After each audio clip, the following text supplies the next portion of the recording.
The sun hung like a copper coin in the sky as Willow Hayes stared at the horizon, her bones aching with exhaustion and her lips cracked from thirst. 3 days on foot through Idaho Territory had left her depleted, her once fine traveling dress tattered and stained with dust.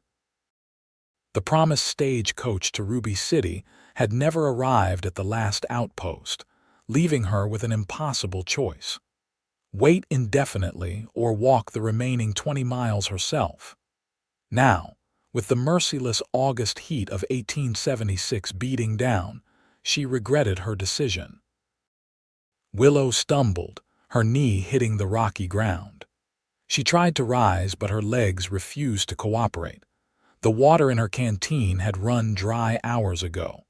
Her vision swam as she struggled to focus on the distant mountains, so close to Ruby City, yet still so impossibly far. The sound of hoofbeats registered dimly in her consciousness. A hallucination, perhaps. Then came the shadow blocking the punishing sun. A man's voice, deep and concerned. "Madam, you all right?"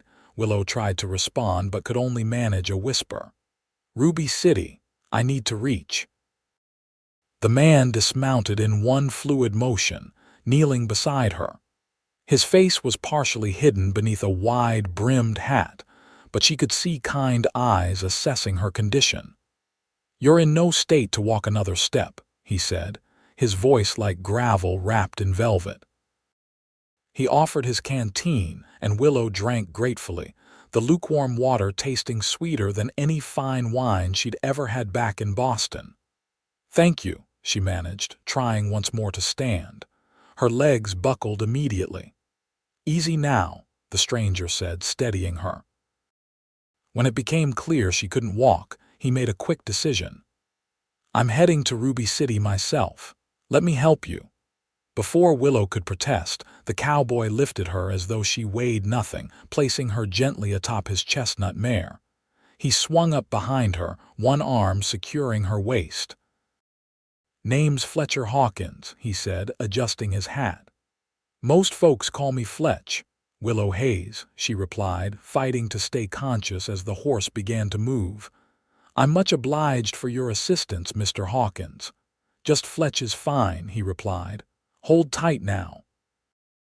We'll have you in Ruby City before nightfall." Willow nodded weakly, too exhausted to maintain proper decorum. She leaned back against his solid chest, letting the rhythmic motion of the horse lull her into a hazy half-sleep. Fletcher kept one arm around her waist, ensuring she wouldn't fall. The woman in his arms was clearly no ordinary frontier settler. Her speech, despite her parched condition, carried the unmistakable refinement of Eastern education. Her clothes, though trail-worn, were of fine quality. What had brought someone like her to the rugged Idaho Territory alone was a mystery one he wasn't sure he wanted to unravel. He'd seen too many Easterners arrive with grand dreams, only to have the harsh realities of frontier life crush them. Fletcher had his own troubles awaiting him in Ruby City. The last thing he needed was to involve himself in someone else's drama. And yet, he couldn't deny the strange protectiveness he felt toward the woman now nestled against him. Perhaps it was simply his upbringing. His mother had taught him never to turn away from someone in need, or perhaps it was something about Willow Hayes herself. Either way, he would see her safely to Ruby City, and that would be the end of it. As the afternoon progressed, Willow drifted in and out of consciousness. Fletcher periodically encouraged her to take small sips of water. The landscape gradually changed as they neared Ruby City, the barren plains giving way to rolling hills dotted with pine trees. In the distance, the telltale signs of mining operations came into view. "Miss Hayes," Fletcher said gently, "we're nearly there. Can you tell me where you're headed in Ruby City?" Willow stirred, her mind clearer after the rest. "The Silverton Hotel. My brother is expecting me." Fletcher's posture stiffened slightly.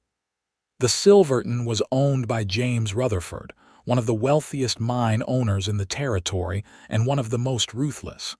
If she was connected to Rutherford, perhaps it was best he kept his distance once they arrived. "I know the place," he said neutrally. "We'll be there soon." As they crested the final hill, Ruby City spread before them, a bustling mining town nestled in a narrow valley. Unlike many boom towns that were little more than collections of tents and hastily constructed shacks, Ruby City had established itself with proper wooden buildings lining its main street. The Silverton Hotel stood prominently at the north end, its fresh white paint and glass windows announcing its status as the finest establishment in town. Fletcher guided his horse down the main street, aware of the curious glances from townspeople.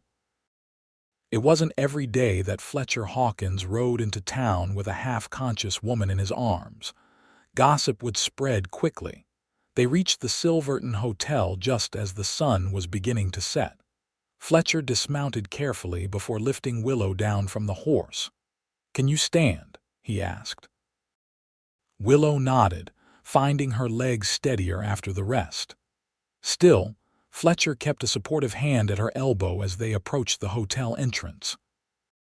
The lobby of the Silverton was as opulent as any Eastern hotel, with polished wooden floors, a grand staircase, and a chandelier hanging from the ceiling.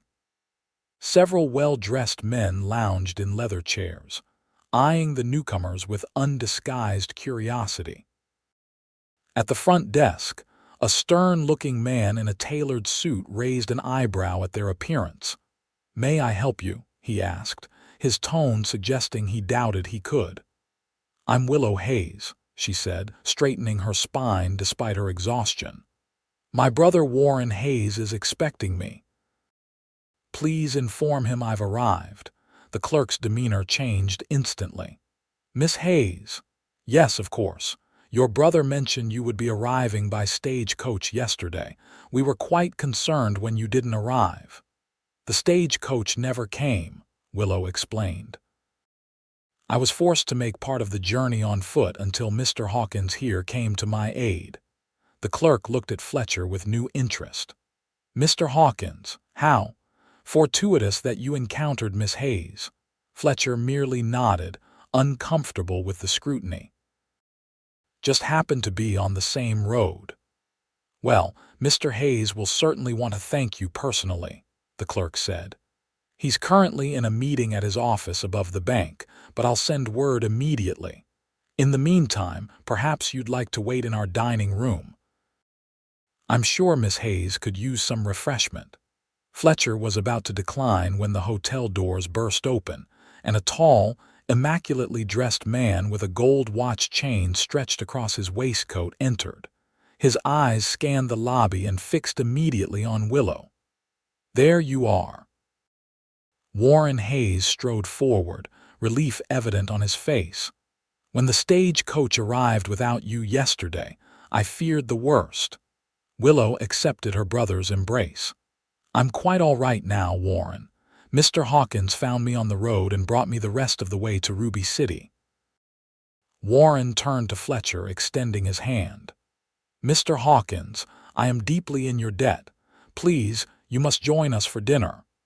Fletcher hesitated, acutely aware of his trail-worn appearance and the mud caked on his boots.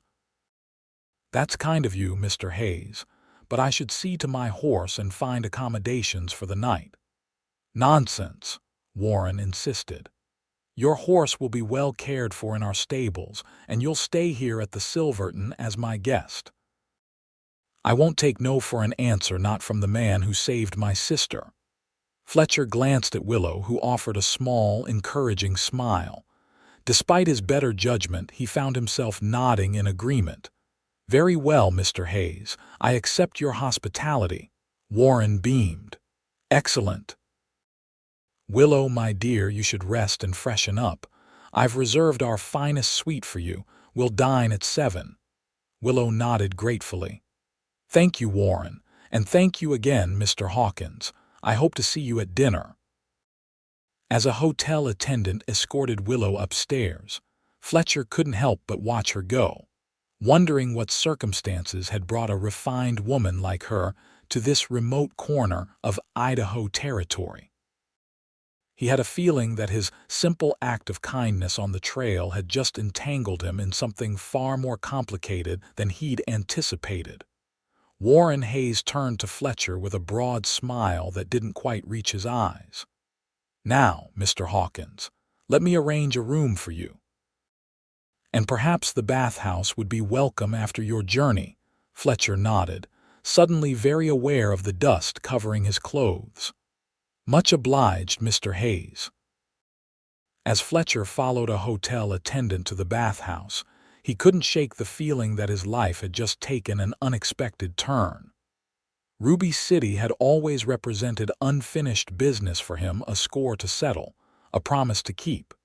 Now, it seemed, it might hold something else entirely. 2 hours later, Fletcher entered the private dining room of the Silverton Hotel, feeling like an imposter. The attendant had provided him with clean clothes, not his usual practical attire, but a fine suit that felt restrictive around the shoulders. His dark hair was still damp from the bath, and he'd reluctantly trimmed his beard. The man in the mirror had looked like a stranger. Warren Hayes rose to greet him, extending a crystal tumbler of amber liquid. "Ah, Mr. Hawkins, you clean up remarkably well. Bourbon." "Thank you," Fletcher said, accepting the drink. The dining room was extravagantly appointed, with a table set for 3 and a view overlooking the main street of Ruby City. "My sister will join us shortly," Warren explained, gesturing for Fletcher to take a seat. "Women, you know. They require additional time for their preparations." Fletcher merely nodded, taking a small sip of the bourbon. It was fine quality, smoother than anything he'd tasted in years. "So tell me, Mr. Hawkins, what brings you to Ruby City?" Warren asked, studying him with shrewd eyes. Fletcher had prepared for this question. "Just passing through, heard there might be work in the mines." Warren's expression revealed his skepticism. "The mines? You don't strike me as a man who belongs underground, Mr. Hawkins." Before Fletcher could respond, the door opened and Willow entered. The transformation was remarkable. Gone was the exhausted, dust-covered woman from the trail.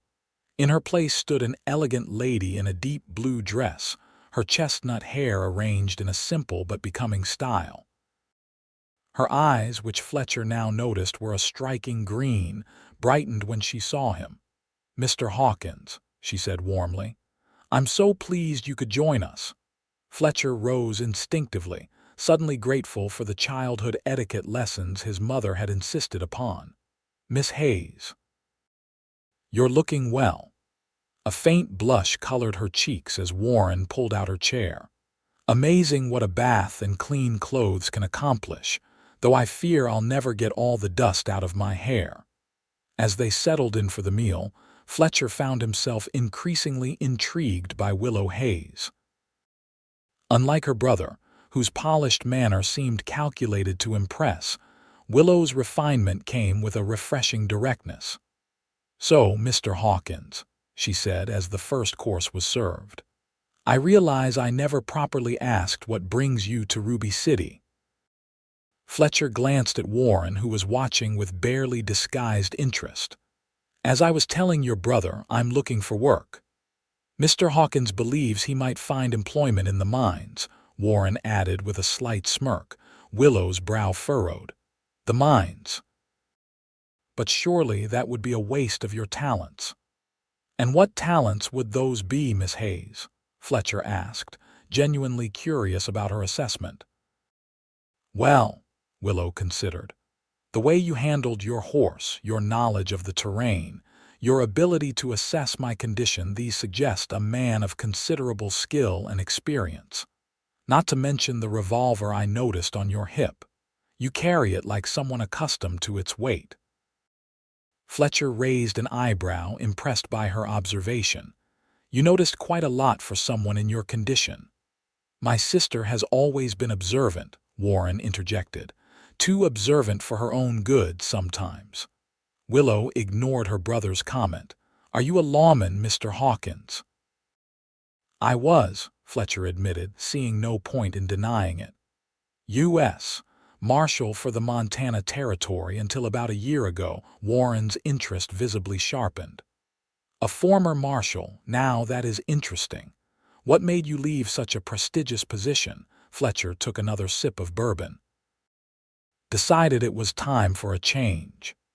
It wasn't the whole truth, not by far, but it was all he was willing to share at a dinner table with strangers, even if one of those strangers had eyes that seemed to see right through him." Willow sensed his reluctance and gracefully changed the subject. "Well, whatever brought you to Ruby City, I'm eternally grateful for it. I'm not sure I would have survived another hour in that heat." "Speaking of which," Warren said, "you never fully explained why you decided to walk instead of waiting for the next stagecoach." Willow's expression tightened almost imperceptibly. There wasn't going to be another stagecoach for at least 3 days.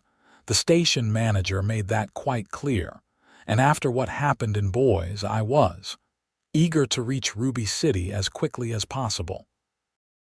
The siblings exchanged a meaningful look that piqued Fletcher's curiosity, but he knew better than to pry. Warren cleared his throat. "Well, the important thing is that you're here now, safe and sound, and tomorrow we can begin discussions about the school." "School?" Fletcher asked, unable to contain his curiosity. Willow brightened.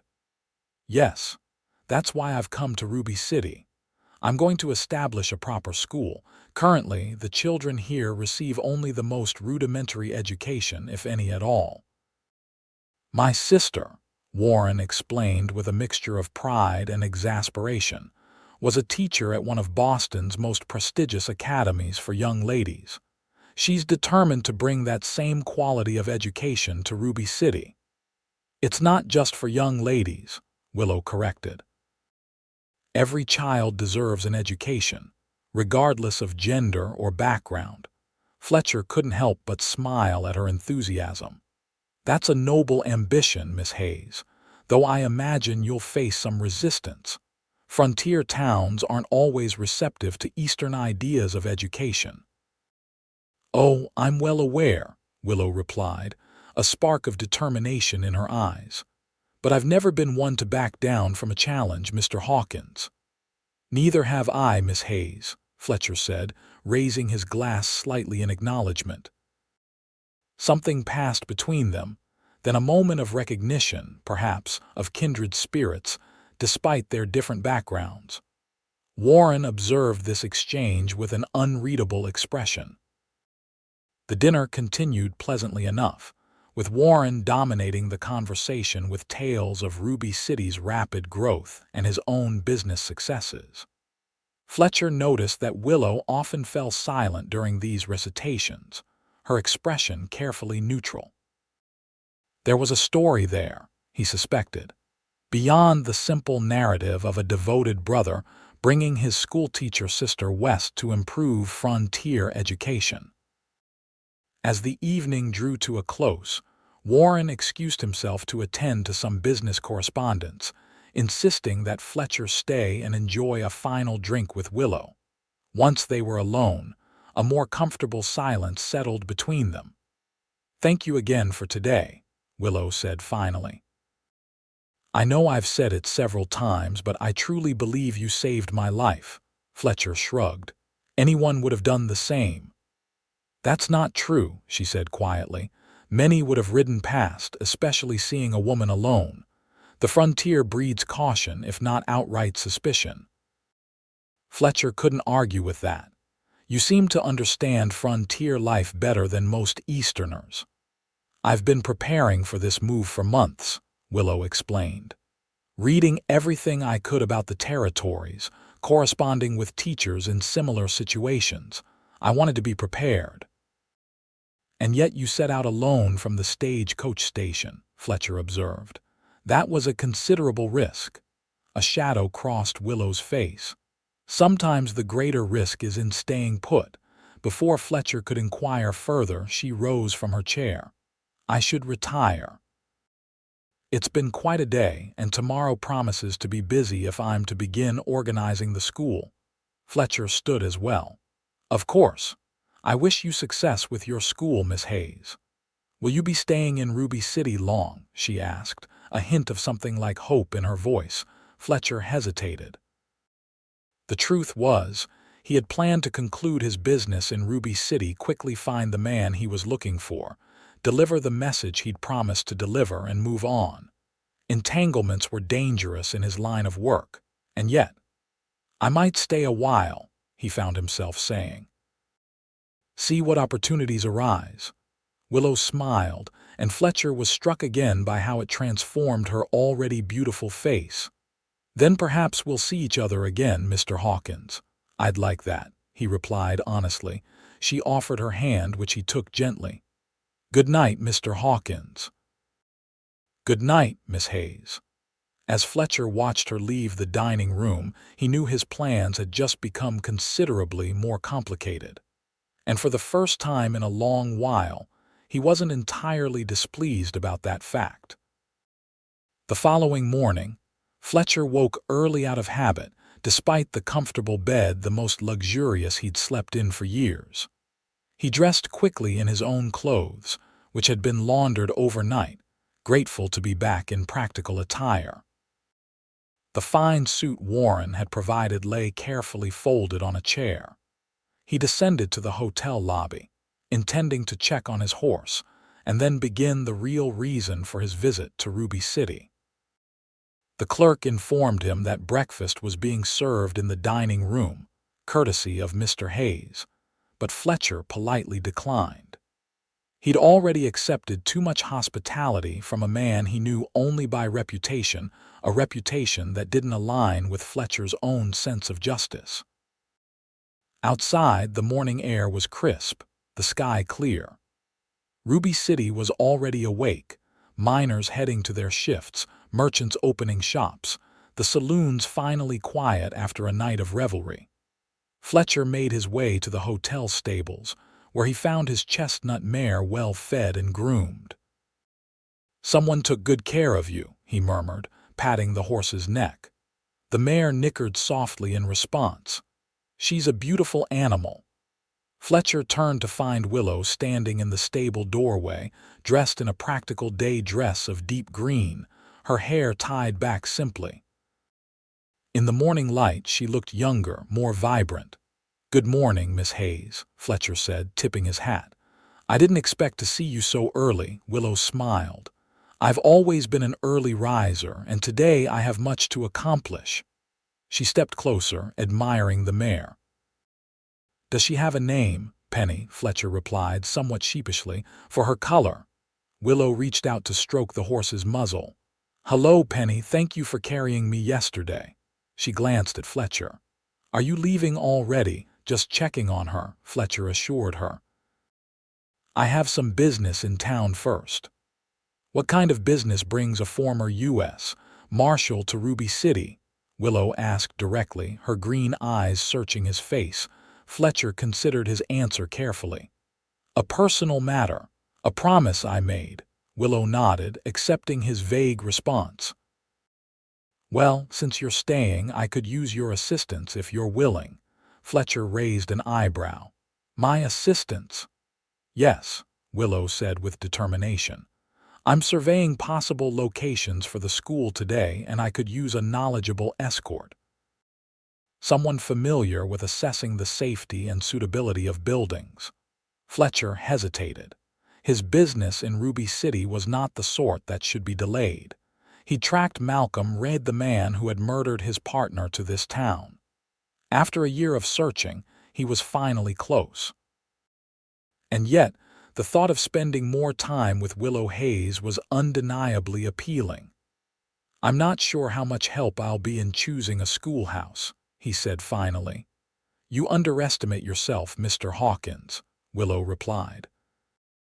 "A marshal's training would be invaluable in assessing structural integrity, security concerns, fire hazards, all things a proper school must consider." Put that way, Fletcher found he couldn't reasonably refuse. Besides, walking around town with Willow would give him the opportunity to observe Ruby City more carefully, perhaps even gather information about Reed without drawing attention. "Very well, Miss Hayes. I'd be happy to assist you." Willow's face lit up. "Excellent. Let me just fetch my notebook, and we can begin. Warren has provided a list of potential properties." As Fletcher waited outside the hotel, he reminded himself firmly that his purpose in Ruby City had nothing to do with Willow Hayes or her school. He was here for justice, not to be distracted by a pair of green eyes and a determined spirit. And yet, as Willow emerged from the hotel, notebook in hand and a purposeful stride to her step, he couldn't help but feel that perhaps his time in Ruby City might be more complicated and more rewarding than he had anticipated. Their tour of potential school sites took them through various parts of Ruby City. Willow had a list of 4 buildings, each with its own advantages and drawbacks. The first was an abandoned storefront on the Main Street Central, but small. The second was a former church on the edge of town, spacious, but in need of considerable repair. The third was a newly constructed building near the miners' residential area, practical but lacking charm. It was the fourth location, however, that clearly captured Willow's imagination. Situated on a small hill overlooking the town, the building had originally been constructed as a meeting hall for one of the mining companies. With large windows, a solid structure, and ample space both inside and out, it seemed ideal for a school. "What do you think, Mr. Hawkins?" Willow asked as they stood in what could become the main classroom. Fletcher walked the perimeter, examining the walls and supports with a practiced eye. "The structure is sound," he conceded. "Good sight lines to the town, easy to defend if necessary." Willow raised an eyebrow. "Defend?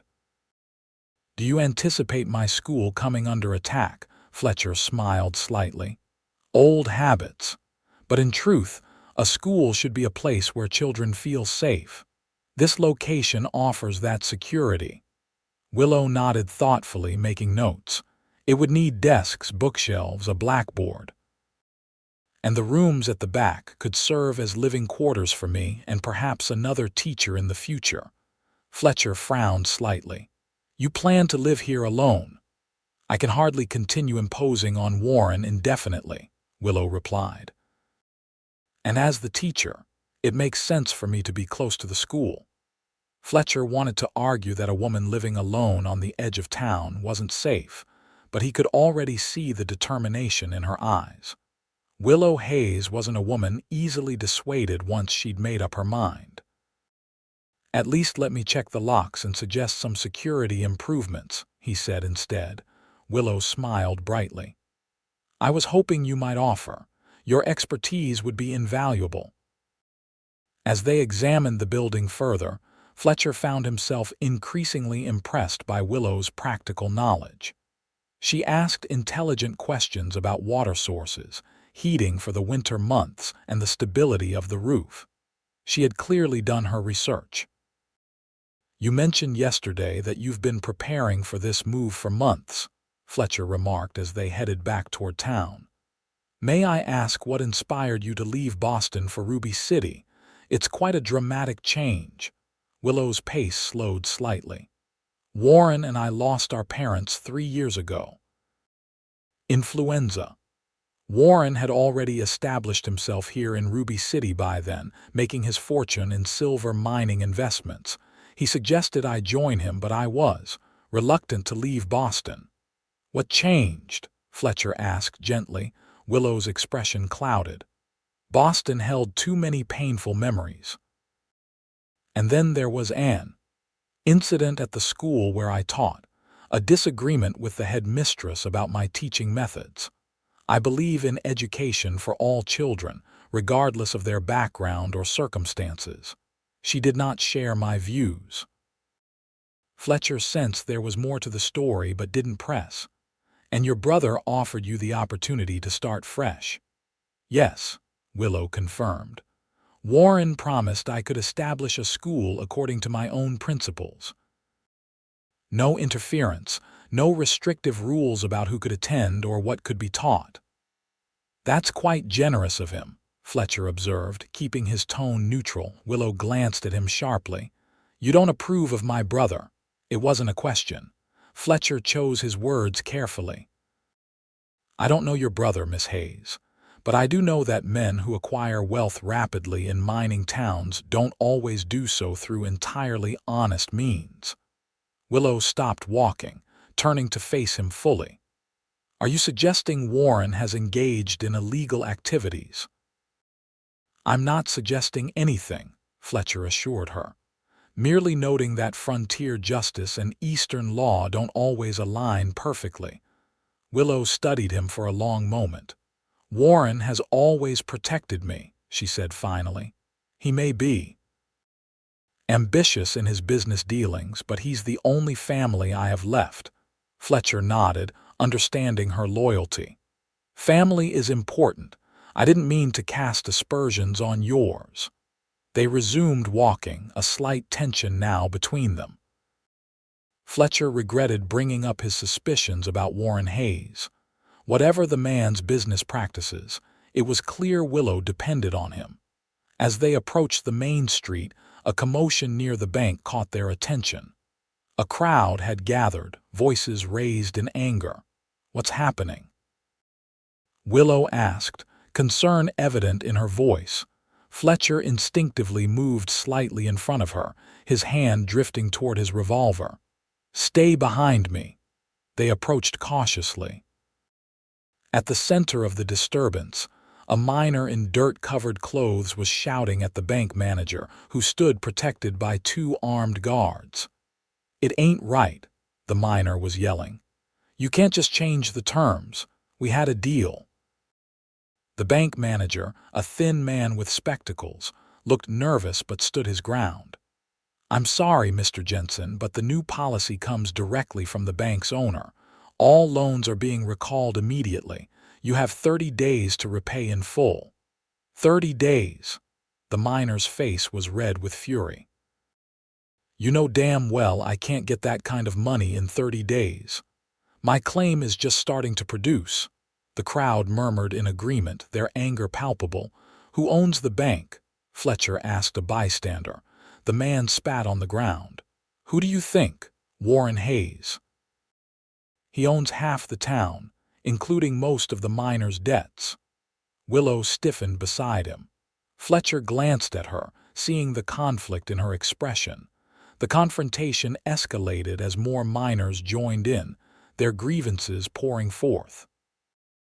The bank's sudden recall of loans would force many to sell their claims at a fraction of their worth, claims that would undoubtedly be purchased by Hayes's mining company. We should go, Fletcher said quietly to Willow. This could turn ugly. Willow nodded numbly, allowing Fletcher to guide her away from the crowd. They walked in silence until they reached a quiet side street. I had no idea, Willow said finally, her voice small. Warren never mentioned anything about recalling loans. Fletcher watched her carefully. Would you have expected him to discuss his business dealings with you? Perhaps not the details, but something this significant. Willow shook her head. Those men and their families will suffer if they lose their claims. Fletcher remained silent, letting her process this revelation about her brother. I need to speak with Warren, Willow decided, squaring her shoulders. There must be some explanation. Would you like me to accompany you? Fletcher offered, though he suspected his presence would only complicate matters. Willow hesitated, then shook her head. No, this is a family matter. But thank you for your help today, Mr. Hawkins. You've given me much to think about regarding the school and other matters. Fletcher nodded. I'll be at the Silver Dollar Saloon later if you need to find me. As Willow turned to leave, Fletcher called after her. Miss Hayes. She looked back questioningly. Be careful. Business and family don't always mix well in towns like this. Willow's expression was a mixture of gratitude and determination. "I appreciate your concern, Mr. Hawkins, but I've never been afraid of difficult conversations."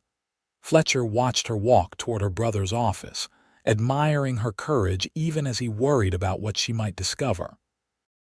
Warren Hayes was not a man to be confronted lightly, especially by someone who didn't fully understand the rules by which men like Hayes operated in places like Ruby City. With Willow headed to confront her brother, Fletcher decided it was time to pursue his own purpose in Ruby City. The Silver Dollar Saloon was where Reed was rumored to spend most of his time. After a year of tracking, Fletcher was finally close to the man who had gunned down his partner in cold blood. The saloon was doing steady business, even in the early afternoon. Fletcher entered casually, ordering a whiskey at the bar while surveying the room. No sign of Reed yet, but the day was young.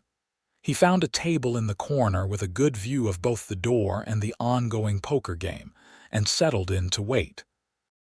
2 hours and several slow, sipped whiskeys later, Fletcher was beginning to wonder if his information about Reed was outdated when the saloon doors swung open and 3 men entered. The one in the center, with a shock of red hair and a distinctive scar running along his jawline, was unmistakably Malcolm Reed. Fletcher kept his expression neutral, though his heart rate accelerated. After a year of searching, his quarry was less than 20 feet away, laughing and ordering drinks as though he didn't have the blood of a good man on his hands. Fletcher considered his options. His instinct was to confront Reed immediately, but the crowded saloon wasn't the place. Too many innocent bystanders could get hurt if Reed resisted, and a man like Reed would certainly resist. No, he needed to be patient, to watch and wait for the right moment. As Fletcher observed Reed, he became aware of another presence in the saloon. Warren Hayes had entered with 2 associates, taking a table near the poker game.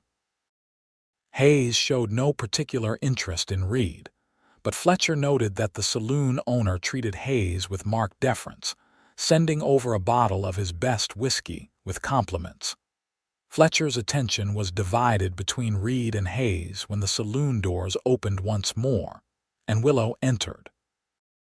Her appearance caused a stir. Respectable women rarely entered saloons in mining towns. She scanned the room, her gaze landing first on her brother, who looked up in surprise, and then on Fletcher, her expression softening slightly in recognition before hardening with resolve. She strode directly to Warren's table, ignoring the whispers and stares. Fletcher couldn't hear their conversation over the saloon noise, but he could see Warren's face darken with anger. After a brief exchange, Warren gripped his sister's arm, leading her forcefully toward a door at the back of the saloon that presumably led to a private room. Fletcher rose instinctively, concerned by Warren's rough handling, but hesitated. This was a family dispute, and interfering could complicate matters for Willow. Still, the way Warren had grabbed her arm.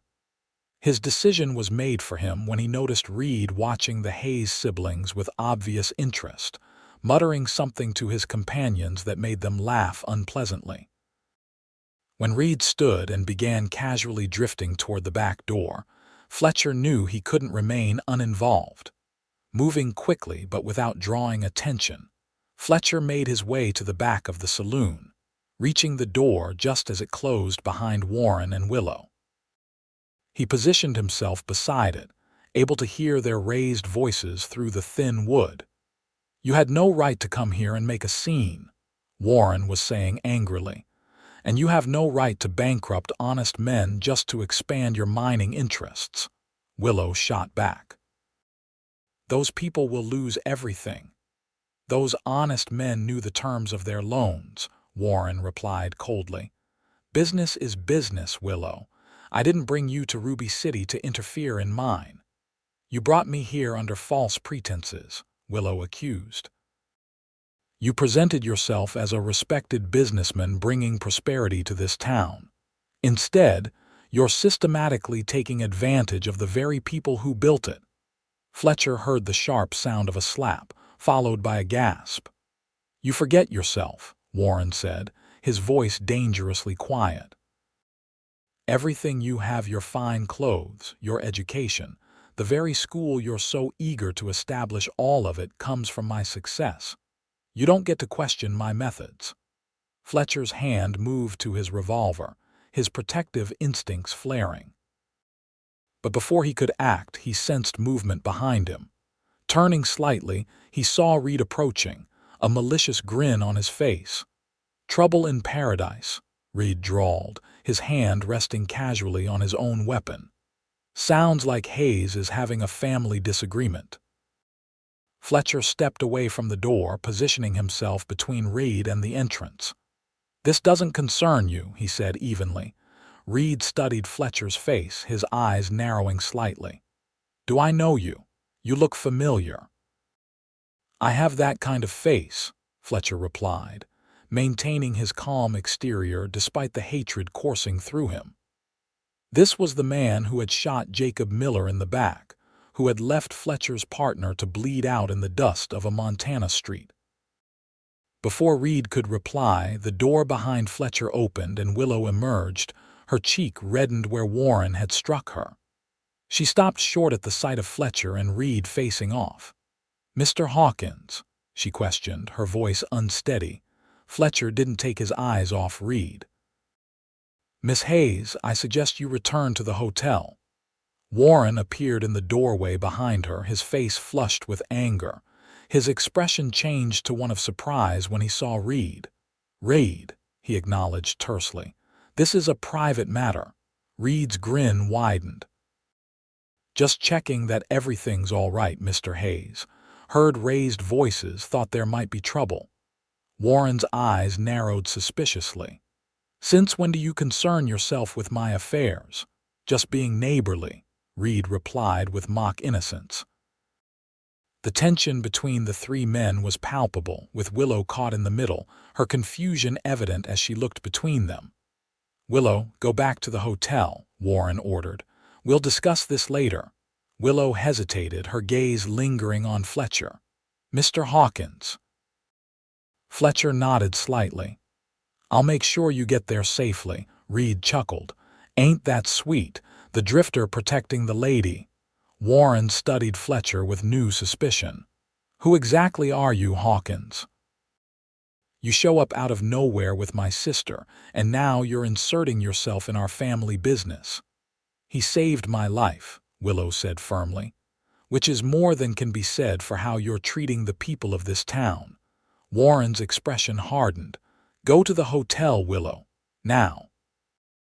This time, Willow obeyed, though her posture remained defiant. Fletcher moved to follow her, keeping Reed in his peripheral vision.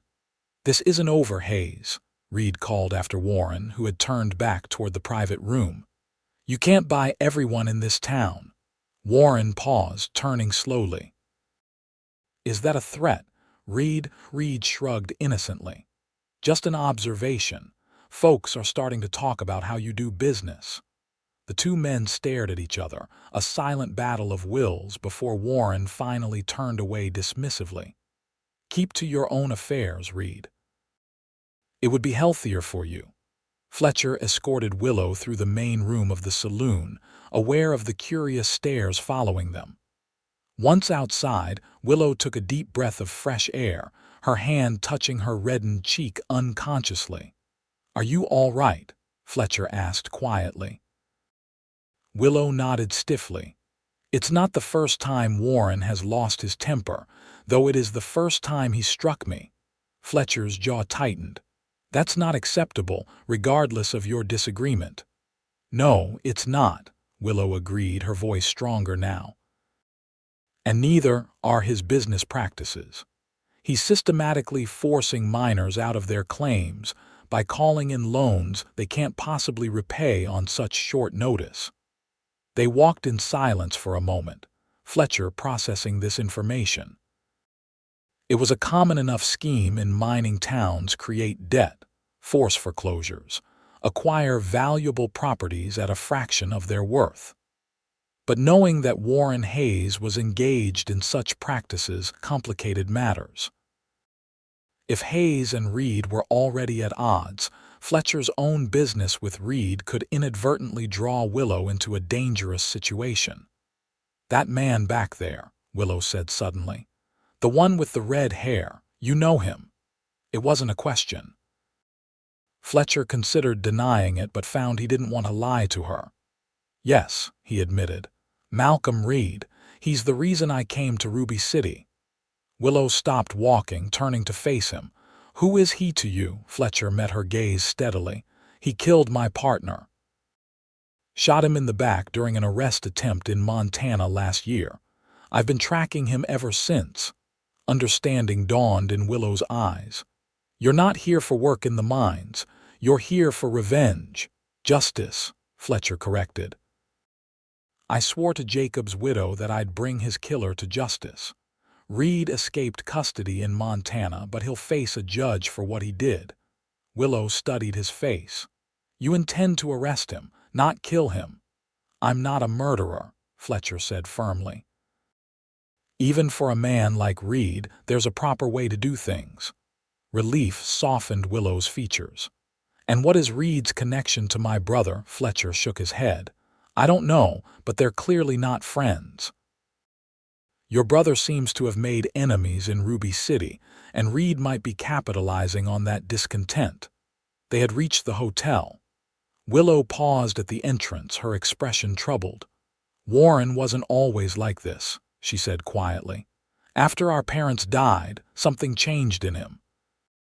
He became obsessed with building wealth, with power.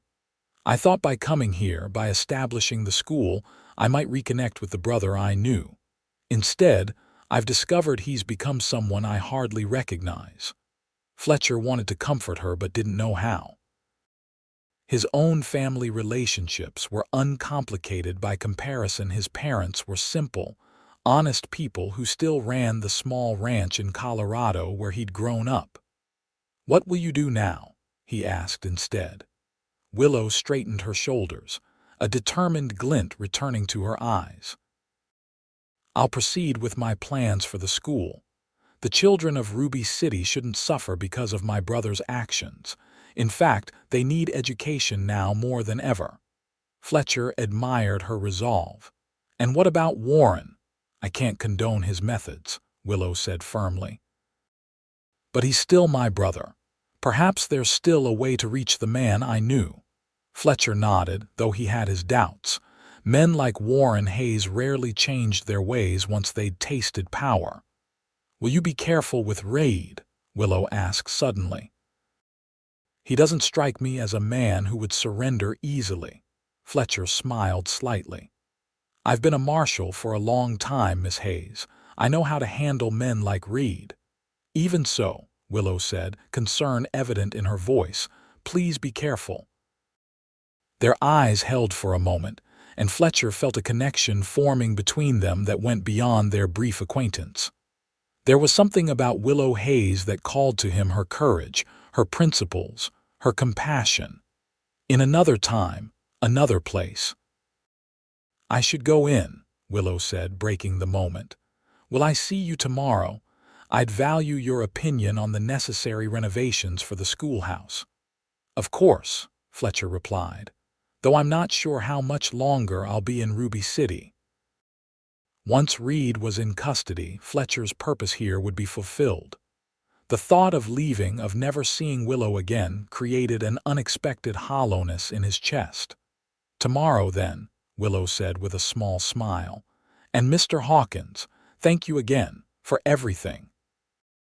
As Fletcher watched her enter the hotel, he was more conflicted than ever. His duty, his promise to Jacob's widow was clear. But for the first time since his partner's death, he found himself considering a future beyond justice for Jacob Miller. A future that might include a green-eyed schoolteacher with an indomitable spirit. That night, Fletcher found himself unable to sleep. his mind cycling between thoughts of Reed, Warren Hayes, and most persistently, Willow. The events of the day had revealed connections he hadn't anticipated when he rode into Ruby City. By dawn, Fletcher had made a decision.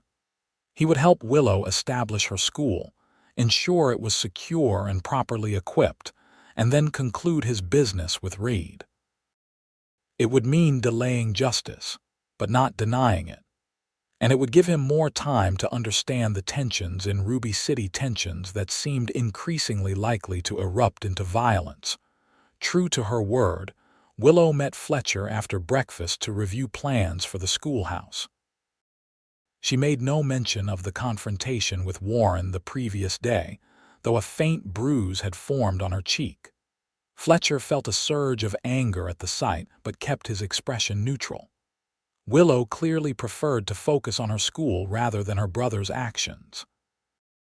They spent the morning at the building on the hill, Fletcher pointing out necessary repairs while Willow took detailed notes. By midday, they had developed a comprehensive plan for transforming the former meeting hall into a proper school. "The biggest challenge will be finding workers," Willow said as they shared a simple lunch of bread and cheese on the building's front steps. "With most men employed in the mines, construction labor is scarce."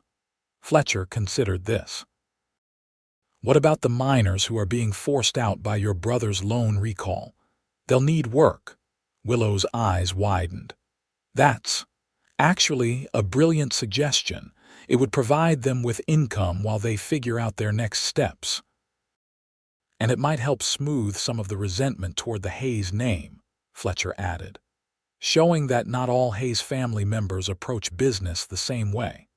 Willow nodded thoughtfully. "I'll need to be careful, though. Warren won't appreciate me employing men he considers adversaries." "Are you concerned about his reaction?" Fletcher asked, watching her carefully. Willow touched her cheek unconsciously. "Not for myself, but he controls the funding for the school if he withdraws his support." "Would he do that? Destroy your dream out of spite?" Willow sighed. "The brother I knew wouldn't. The man he's become, I'm not so sure." They sat in contemplative silence for a moment, the sounds of Ruby City drifting up from below, the rhythmic clang of the blacksmith's hammer, the occasional shout from the main street, the distant rumble of ore carts.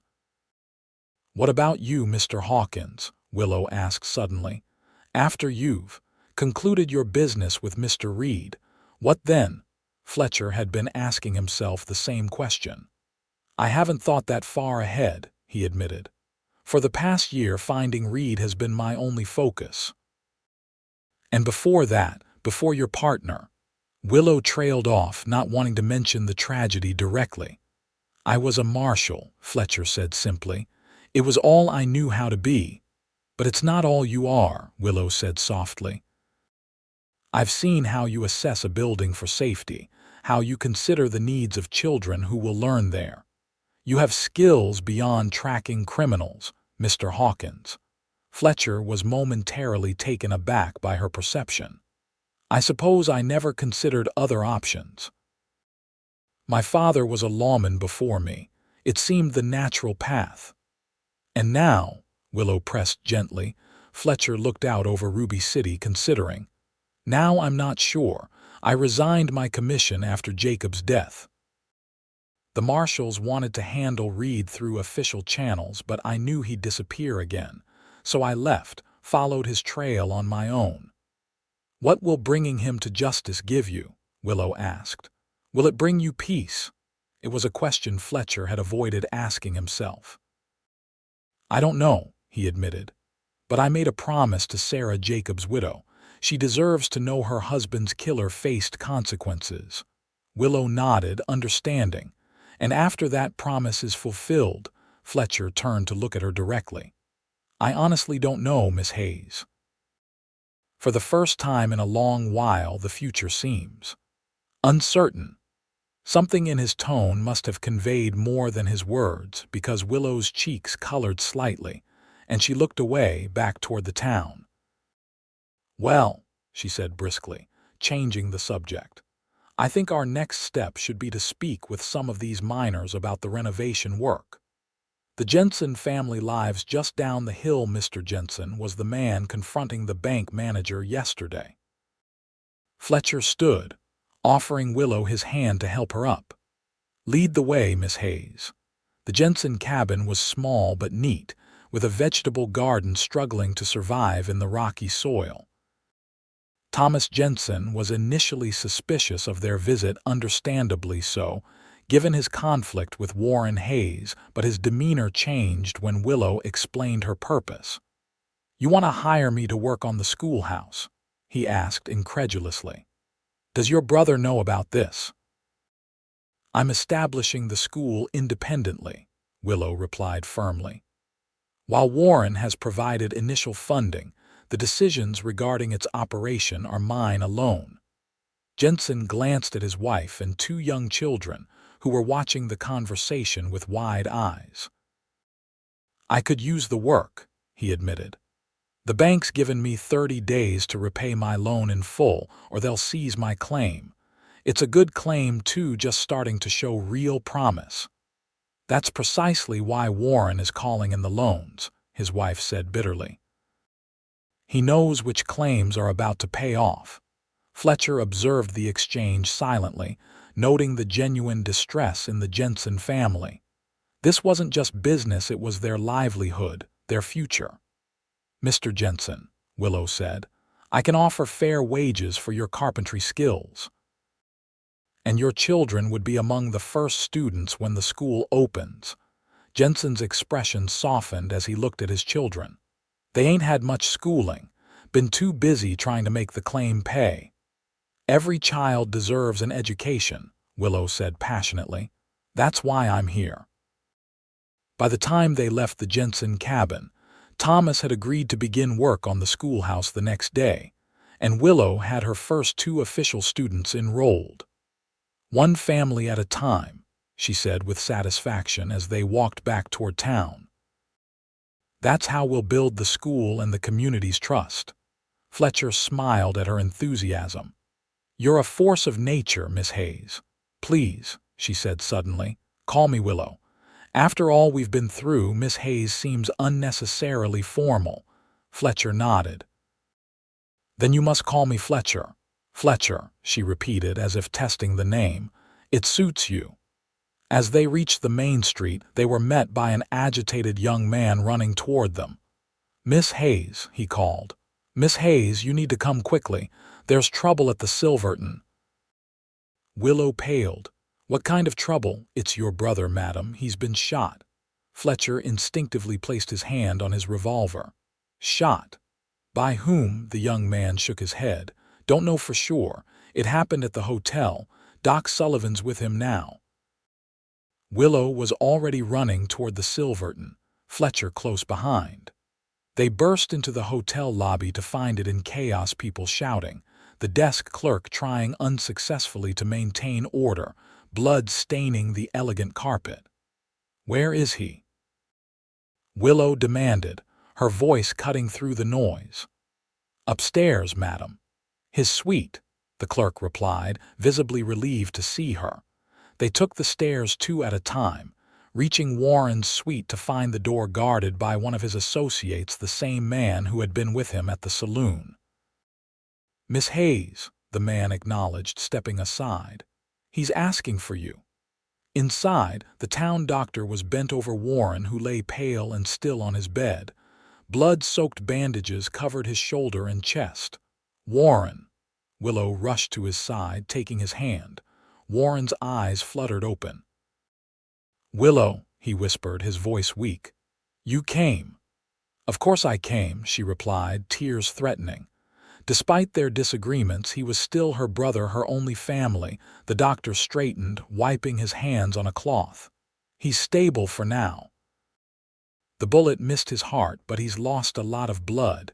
He needs rest and careful monitoring." Willow nodded. "I'll stay with him. What happened?" "Who did this?" Warren's associate Fletcher now recalled that his name was Daniel, spoke from the doorway. "It was Reed. Malcolm Reed. Walked right up to Mr. Hayes on the hotel steps and shot him." said it was a message from the miners. Fletcher's jaw tightened.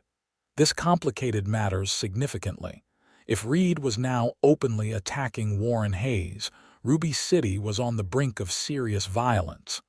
"Where's Reed now?" Fletcher asked. Daniels eyed him suspiciously. "Got away in the confusion. Sheriff's looking for him, but—" He shrugged, implying the local law enforcement was unlikely to be effective. Warren stirred, his eyes focusing on Fletcher. "Hawkins," he said, his voice surprisingly strong. "Need to talk. Privately." Fletcher glanced at Willow, who nodded slightly. "I'll step outside with the doctor for a moment," she said, reluctantly releasing Warren's hand. Once the room had cleared except for Fletcher and Warren, the injured man gestured weakly for Fletcher to come closer. "I know who you are," Warren said, his voice low. "Former Marshal Hawkins, been asking about you." Fletcher remained expressionless. "And what did you learn?" "That you've been tracking Reed. That he killed your partner." Warren grimaced in pain. "We have a common enemy now." "It appears so," Fletcher agreed cautiously. Warren's eyes hardened. "Reed works for James Rutherford, my competitor. They're trying to force me out, take my mining interests." This was new information. Fletcher had assumed Reed was acting on behalf of the disgruntled miners. "Rutherford put him up to this. Rutherford's been buying up miners' debts from the bank," Warren explained, each word clearly costing him effort.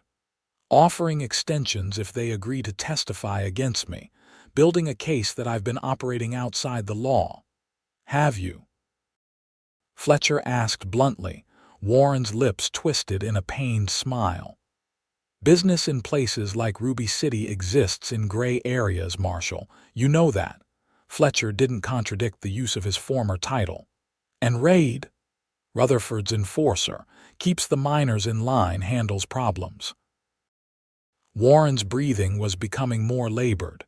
"He'll come after Willow next, to get to me." Fletcher's blood ran cold at the thought. "Why are you telling me this?" "Because you'll protect her," Warren said with certainty. "I've seen how you look at her, and she needs someone. Someone better than me." His eyes closed briefly in pain. "I've made mistakes, Hawkins, too many to count, but Willow is the one good thing left in my life." Fletcher processed this information, trying to separate truth from manipulation. Warren Hayes was not a man to be trusted easily, even wounded. "What do you want from me?" Fletcher asked directly. "Get Reed," Warren whispered. "For your partner, for me. For Willow's safety." Before Fletcher could respond, Willow returned to the room, her face drawn with worry.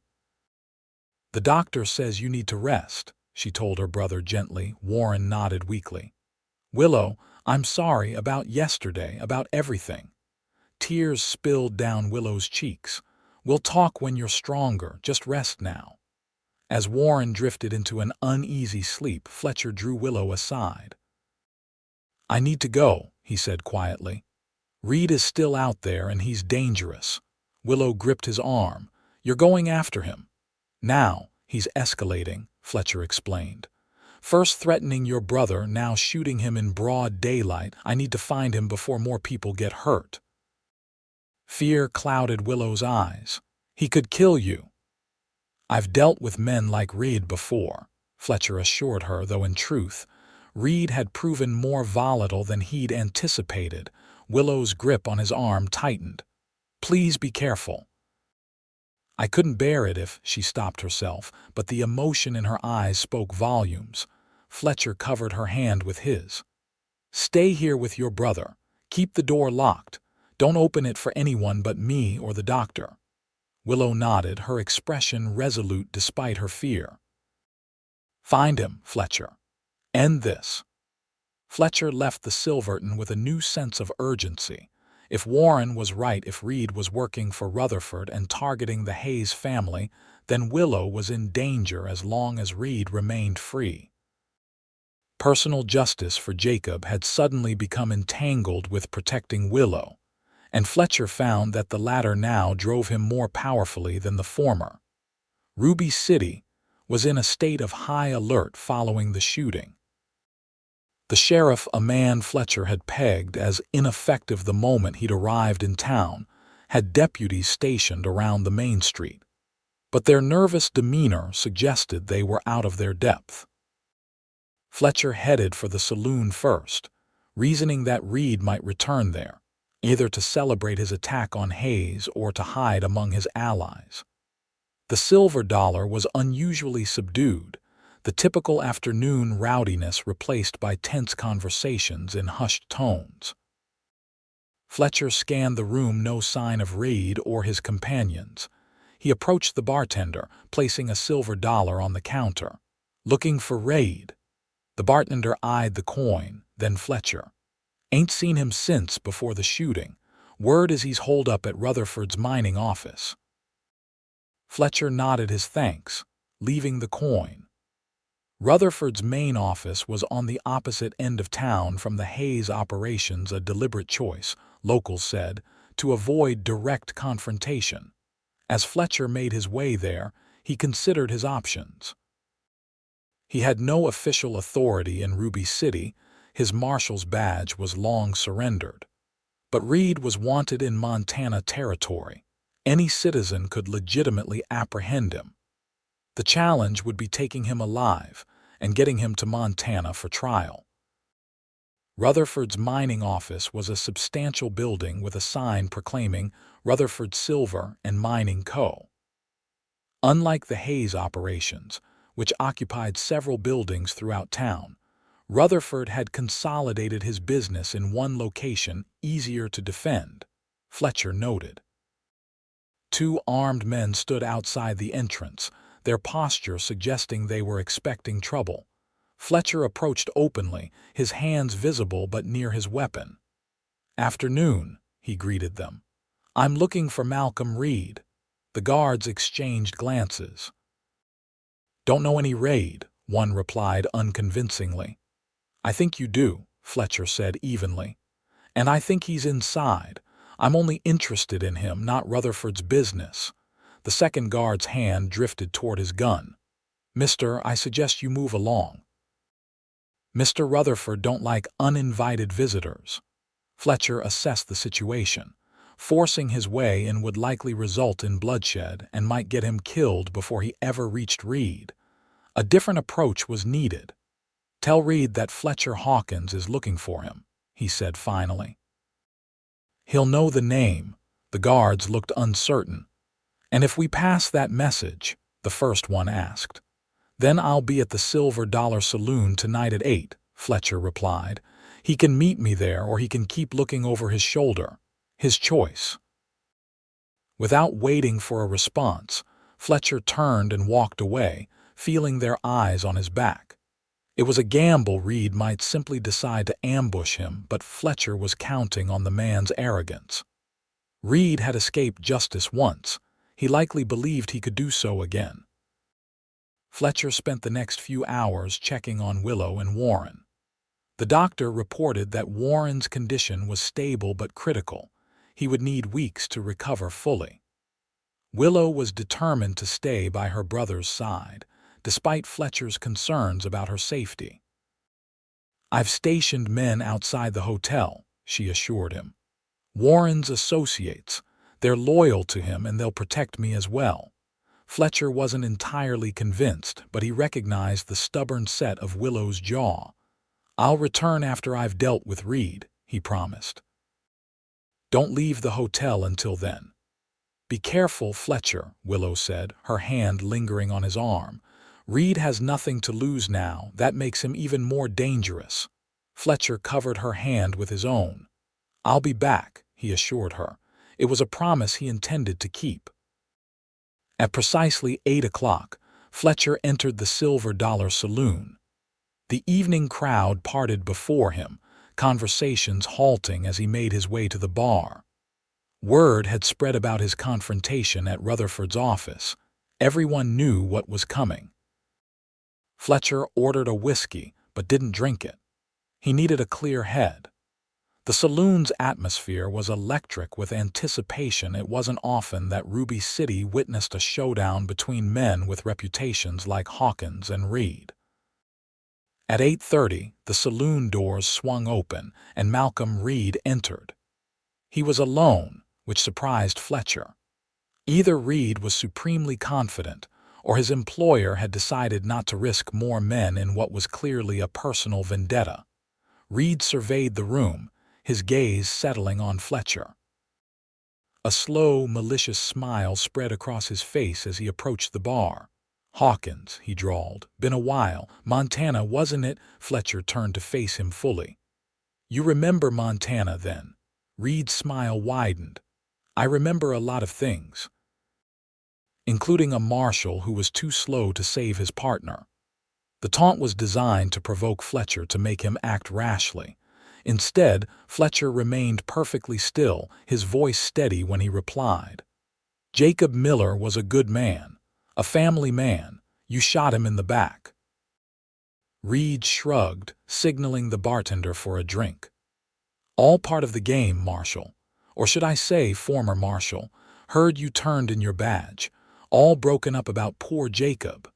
The saloon had gone silent, everyone watching the exchange with bated breath. Fletcher was acutely aware that many present were likely loyal to Rutherford, not Hayes. If this turned into a gunfight, he might face more than just Reed. "You're wanted for murder in Montana Territory," Fletcher said evenly. "I'm taking you back to stand trial." Reed laughed outright. "Are you now? And how exactly do you plan to do that? You've got no authority here." "I don't need a badge to bring in a murderer," Fletcher replied. "Any citizen can apprehend a wanted man." Reed's amusement faded, replaced by cold calculation. "You always were righteous, Hawkins. That's why you'll lose, just like Jacob lost." He leaned closer. "After I deal with you, maybe I'll pay a visit to that pretty schoolteacher you've been so protective of. Hayes' sister. I bet she screams real nice." Fletcher's control nearly slipped at the threat to Willow, but he forced himself to remain calm. "You're not leaving Ruby City except in chains, Reed. For Jacob, for Warren Hayes, and to ensure you never threaten anyone else." Reed's hand moved toward his gun. "We'll see about that." The tension in the saloon reached its breaking point. Everyone could see what was coming, a gunfight in the tradition of frontier justice.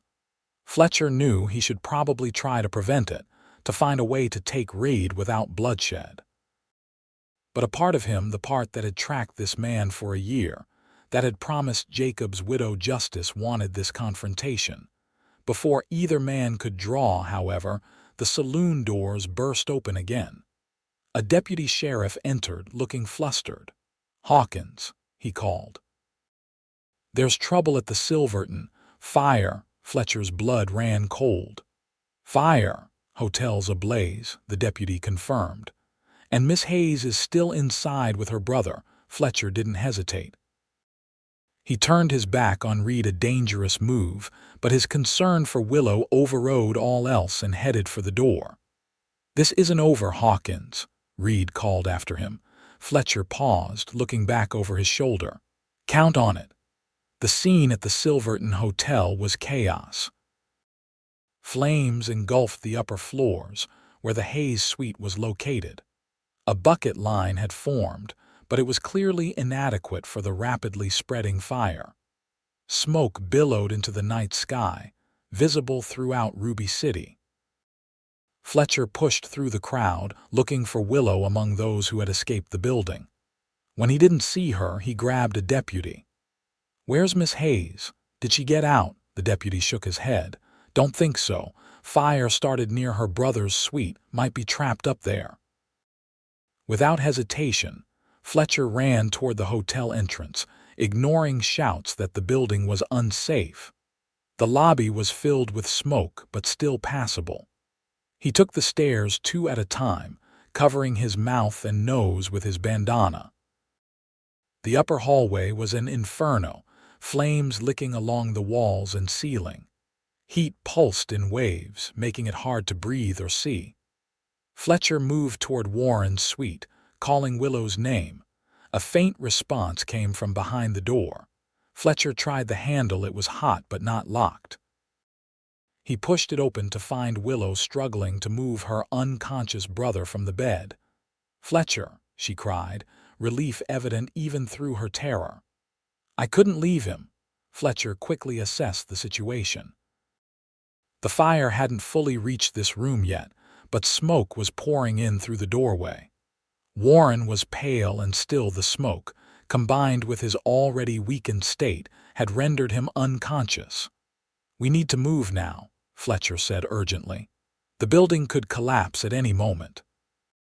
He lifted Warren in a fireman's carry, the injured man's substantial weight making the task difficult. "Stay close behind me," he instructed Willow. "Cover your mouth and breathe through your cloth if you have one." Willow nodded, tearing a strip from her petticoat to cover her face. They moved into the hallway, where the fire had intensified in just the short time Fletcher had been inside the suite. The heat was unbearable, the smoke so thick it was nearly impossible to see. "This way," Fletcher said, guiding Willow toward the stairs. They had almost reached them when a burning beam crashed down, blocking their path. "Is there another way out?" Fletcher asked urgently. Willow nodded. "Service stairs, at the end of the hall."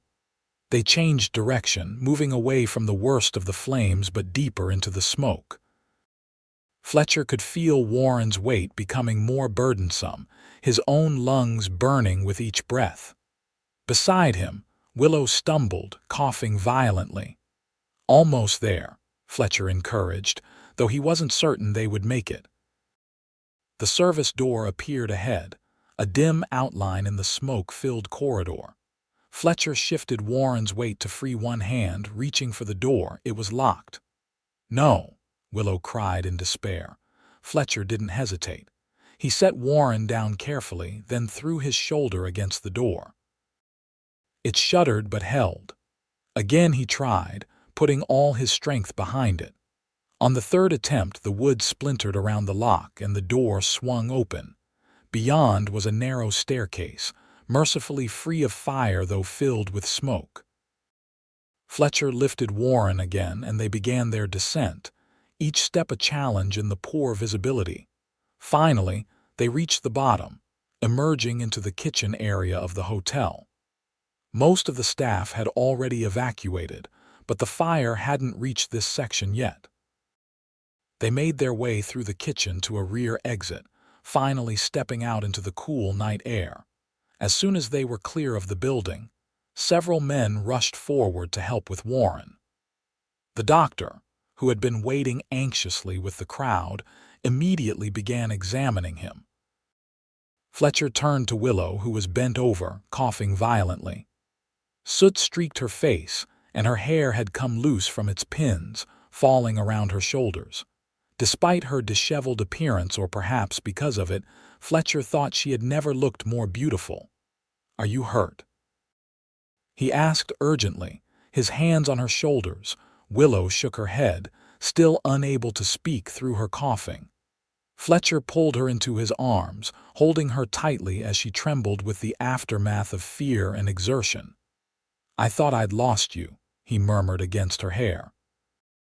Willow's arms tightened around him. "You found me," she whispered hoarsely. "You always find me." They stood together, drawing strength from each other as chaos continued around them. The doctor approached, his expression grim. "Mr. Hayes needs to be moved somewhere safe and clean," he said. "The smoke inhalation, combined with his gunshot wound, has weakened him considerably." "The Jensen cabin," Willow suggested immediately. "It's outside town, away from all this." The doctor nodded. "A good choice. I'll arrange transport." As Warren was carefully loaded into a wagon, Fletcher kept Willow close. The fire at the Silverton continued to rage, though the bucket line had managed to prevent it from spreading to adjacent buildings. "This wasn't an accident," Fletcher said quietly. "The timing is too convenient." Willow looked up at him, understanding dawning in her eyes. "Raid," But you were with him at the saloon when it started. Doesn't mean he didn't arrange it, Fletcher replied grimly, or that Rutherford didn't order it directly. Willow's expression hardened. Then it's gone beyond business. They tried to kill us to kill Warren while he was too weak to defend himself. Fletcher nodded. The stakes have changed. This isn't just about mining claims anymore. It's become personal. Willow straightened, a new resolve in her bearing despite her exhaustion. Then we must respond accordingly. Warren will recover at the Jensen cabin. I'll stay with him. And I'll deal with Raid, Fletcher said firmly, once and for all. Willow placed her hand on his cheek. Not alone. Whatever happens next, we face it together. Fletcher covered her hand with his own, aware that something fundamental had shifted between them. What had begun as a chance encounter on a dusty trail had become something much deeper, a partnership, a bond forged through danger and trust. Together, he agreed, knowing that his future was now inextricably linked with hers and with the future of Ruby City itself.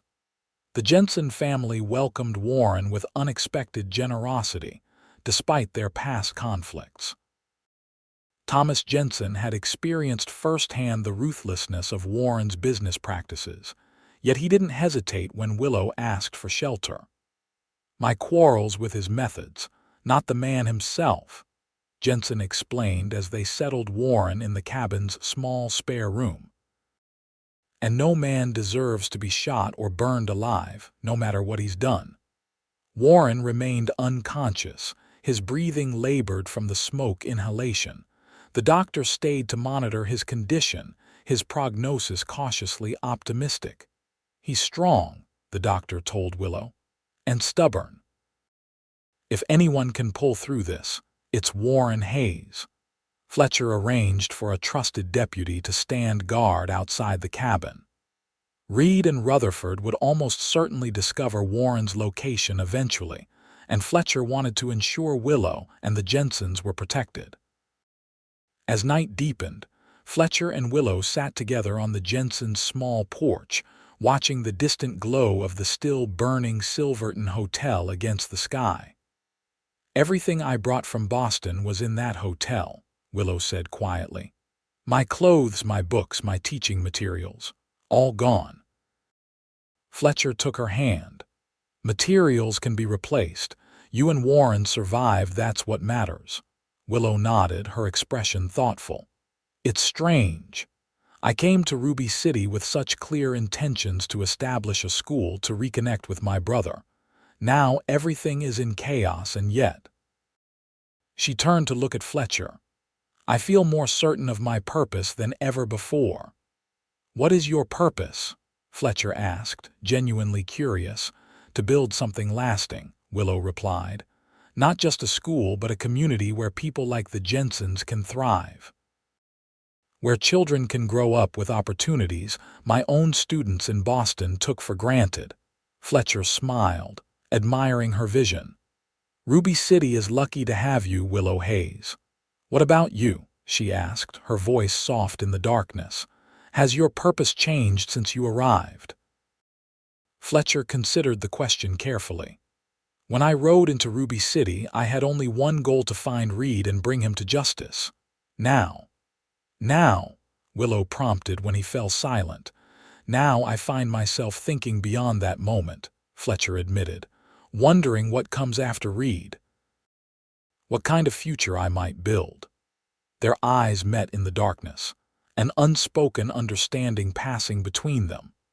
Fletcher had never been a man of many words, but with Willow, he felt a connection that transcended language, a sense that she understood him in ways no one else ever had.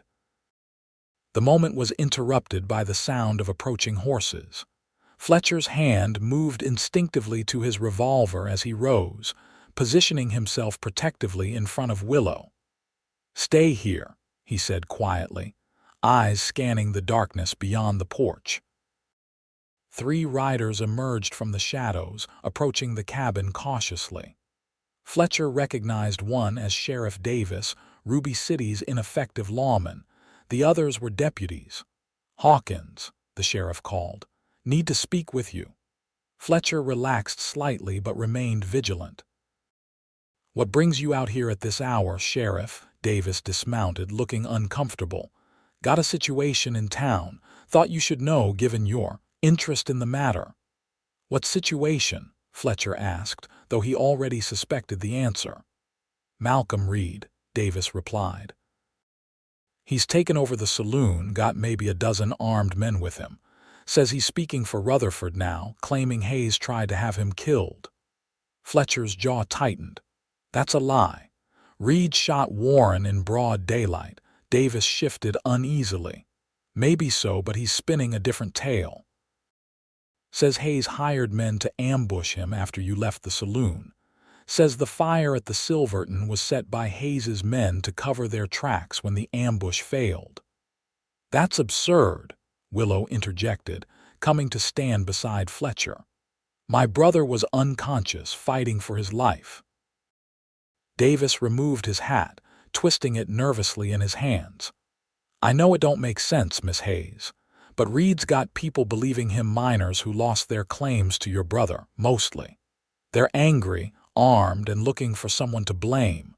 Fletcher understood the implications immediately.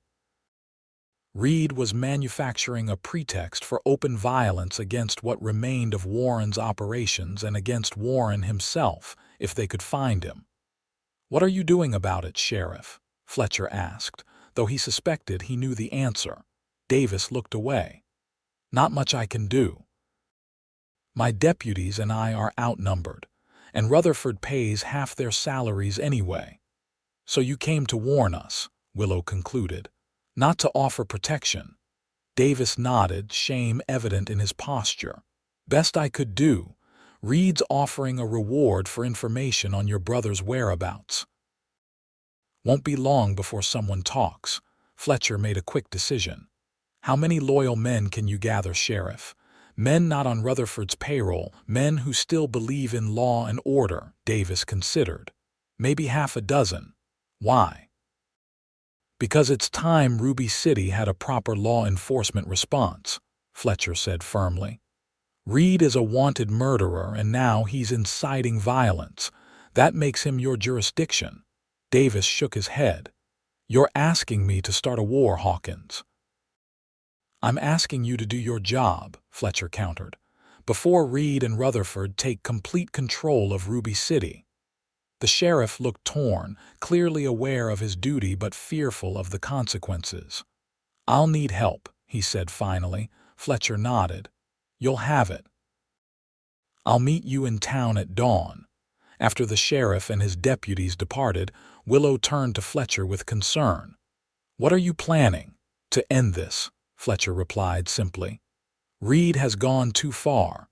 He's using Warren's condition to consolidate power for Rutherford. If they succeed, Ruby City will become a fiefdom with no law except what Rutherford decrees." "And you'll stop him?" Willow asked, her voice tinged with fear. "How?" Fletcher met her gaze steadily. "By doing what I was trained to do, upholding the law, protecting the innocent." Willow studied his face in the dim light. "This isn't just about Jacob Miller anymore, is it?" "No," Fletcher admitted. "It's about Ruby City, about the future you want to build here, about making this a place where schools can thrive, where families like the Jensens can prosper." "About us?" Willow asked softly. Fletcher took her hands in his. "Yes," he said simply. "About us." They stood together in the stillness of the night, the weight of tomorrow's confrontation heavy between them.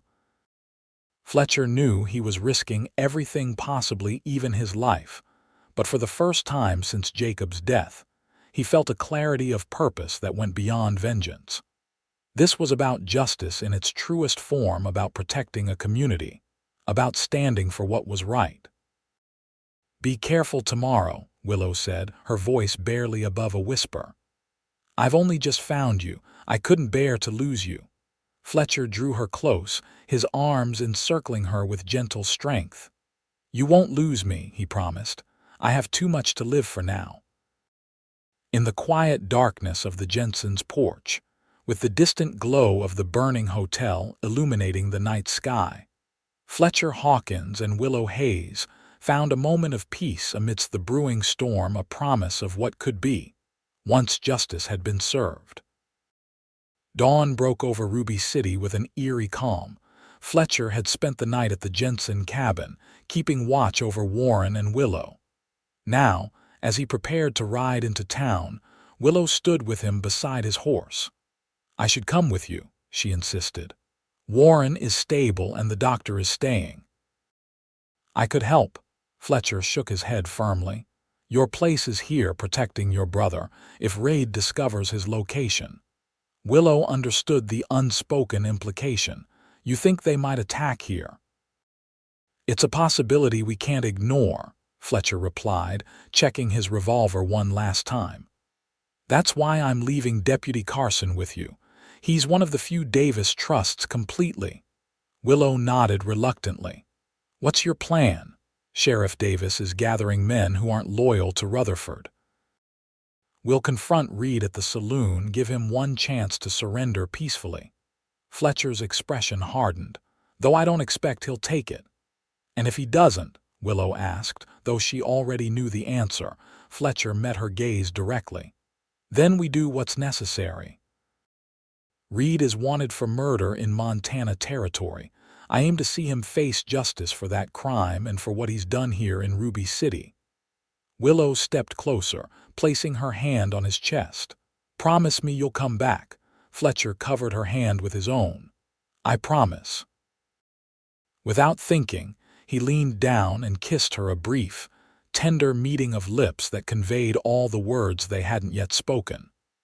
Willow responded with unexpected passion, her free hand moving to the back of his neck, holding him close for a moment longer. When they parted, her eyes were bright with emotion. "That," she said softly, "is a promise you must keep, Fletcher Hawkins." Fletcher smiled, touched by her directness. "Yes, madam." As he mounted Penny and prepared to ride, Thomas Jensen approached, a rifle in his hands. "I'm coming with you," he said firmly. "Reed and Rutherford have taken enough from this town. It's time we stood together." Fletcher assessed the man, a miner by trade, not a fighter but determined and principled. "It could get dangerous," he warned. Jensen nodded grimly. "My family's future is at stake, worth fighting for." Fletcher couldn't argue with that logic. "Mount up then. We meet the sheriff in town." With a final look at Willow, Fletcher turned his horse toward Ruby City. The peaceful morning belied the tension that awaited them, a confrontation that would determine the future of not just Reed and Hayes, but of Ruby City itself. Sheriff Davis had managed to gather 8 men, a mix of deputies not on Rutherford's payroll and townspeople, with a vested interest in restoring order. They assembled at the sheriff's office, a block away from the Silver Dollar Saloon where Reed had established his headquarters. "Reed's got at least a dozen men," Davis reported as they discussed strategy. "All armed, all loyal to Rutherford's money. They've been drinking all night, which might work in our favor or make them more dangerous." Fletcher nodded, assessing their small force. "We approach openly, no sneaking. I'll call Reed out directly. The rest of you form a perimeter, weapons ready but not aimed unless things go bad." "And if they do go bad?" one of the deputies asked nervously. "Then we finish it," Fletcher said firmly. "Reed is the primary target. Without him, the others may stand down. Remember, we represent law and order here. Act accordingly." The men nodded, their expressions a mixture of resolve and apprehension. None were professional lawmen except Davis and his deputies, but all understood what was at stake. Ruby City stood at a crossroads. Either it would become a town ruled by men like Rutherford and Reed, or it would establish itself as a community governed by law and justice. They moved toward the saloon as a unit, Fletcher and Davis in the lead. The main street was unusually deserted for mid-morning, the townsfolk having heard of the brewing confrontation and wisely staying indoors. Outside the Silver Dollar, Two of Reed's men lounged on the porch, rifles across their laps. They straightened as Fletcher's group approached, one ducking inside to alert the others. Fletcher stopped in the middle of the street, directly facing the saloon entrance. "Malcolm Reed," he called, his voice carrying in the morning stillness. "This is U.S. Marshal Fletcher Hawkins. You're wanted for the murder of Deputy Marshal Jacob Miller in Montana Territory. Come out peacefully and face justice." A tense silence followed his announcement. Fletcher was acutely aware that he had stretched the truth by identifying himself as a marshal. He had resigned his position, but the authority of the title might give Reed pause. The saloon doors swung open, and Reed emerged, flanked by several armed men. He looked surprisingly composed, his trademark arrogant smile firmly in place. "Marshal Hawkins," he drawled mockingly. "Heard you turned in your badge. Makes your claim of authority here questionable." Fletcher stood his ground. "The warrant for your arrest is still valid, Reed. And now you've added new charges: attempted murder of Warren Hayes, arson at the Silverton Hotel, inciting violence against legitimate business interests." Reed laughed. "Legitimate? Hayes has been squeezing this town dry for years. Rutherford's offering the miners a fair deal. We're the good guys here, Hawkins. There's nothing good about shooting an unarmed man or burning down a hotel with people inside," Fletcher countered. "Your quarrel with Hayes doesn't justify those actions." Reed's smile faded, his expression hardening. "My only quarrel right now is with you, Hawkins. You've been a thorn in my side since Montana. Time to end that." Fletcher recognized the shift in Reed's demeanor. The man was preparing to draw. "Last chance, Reed. Surrender peacefully." Reed's hand moved toward his gun. "Not my style." What followed happened in a blur of motion. Reed drew his revolver with practiced speed, but Fletcher was faster, his own weapon clearing leather in a fluid motion born of years of training. Fletcher's first shot caught Reed in the shoulder, spinning him halfway around. His second shot never came. One of Reed's men fired, the bullet grazing Fletcher's arm. The street erupted in gunfire. Fletcher took cover behind a water trough as bullets splintered the wood around him. Through the chaos, he saw Reed stagger back into the saloon, wounded but still moving. "Cover me," Fletcher shouted to Davis. The sheriff and his men laid down, suppressing fire as Fletcher darted across the street, reaching the saloon porch. Two of Reed's men lay motionless, victims of the opening volley. Fletcher kicked open the saloon doors, revolver raised. Inside, tables had been overturned for cover, and the remaining gunmen were exchanging fire with Davis's force through the windows. Reed was nowhere in sight. "Reed," Fletcher called, ducking as a bullet shattered the mirror behind the bar. "It's over." A shot from the back of the saloon was his answer, the bullet embedding itself in the doorframe inches from Fletcher's head.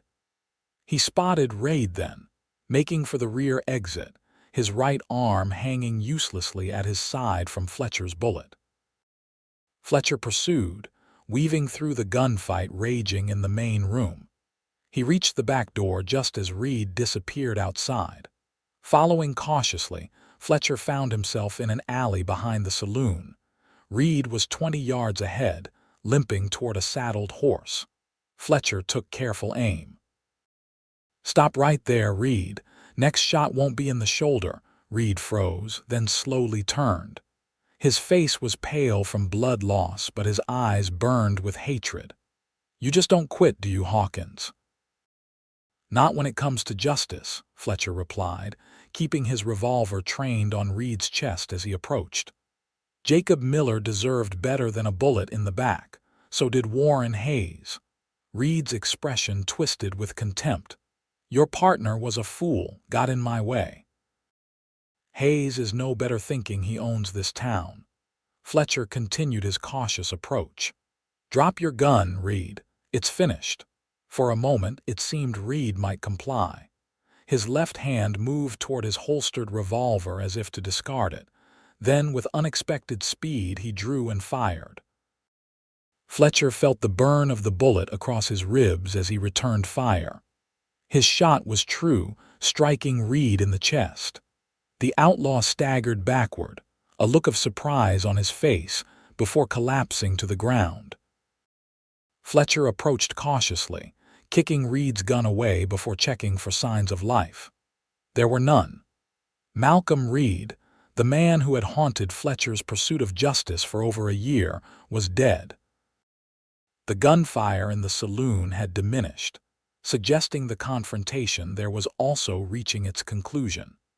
Fletcher checked his own wound, painful but not serious, the bullet having carved a furrow across his ribs without penetrating.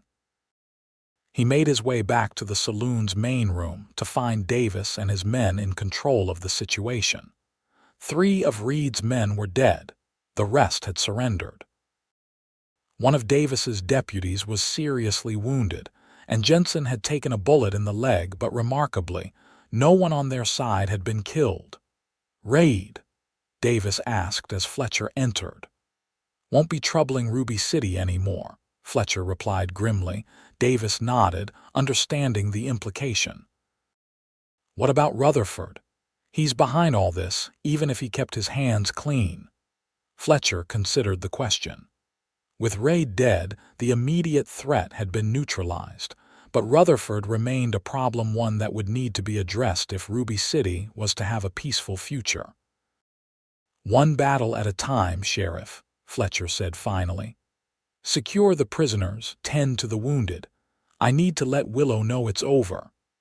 As Fletcher stepped back onto the main street, the townsfolk were beginning to emerge from their buildings, drawn by the cessation of gunfire. Among them, Fletcher spotted a familiar figure hurrying toward him. "Willow, what are you doing here?" he demanded, alarmed to see her in town when she should have been safely at the Jensen cabin. "I told you to stay with Warren." Willow reached him, her eyes widening at the sight of blood on his shirt. "You're hurt. It's just a graze," Fletcher assured her. "Why did you leave the cabin? It's not safe." "Warren regained consciousness," Willow explained breathlessly. "He insisted I come find you. Said Rutherford wouldn't stop with Reed, that there was more at stake than we realized." Fletcher frowned. "What does that mean? What else could Rutherford want besides Warren's mining interests?" "The railroad," came a voice from behind them. James Rutherford himself stood there, flanked by 4 armed men. Unlike Reed, Rutherford was a model of Eastern refinement: tailored suit, polished boots, an air of cultivated authority. "The Central Pacific is planning a spur line through Idaho Territory," Rutherford continued calmly, as if discussing the weather rather than standing amidst the aftermath of a gunfight. "The route will pass through either Ruby City or my own operations 10 miles south.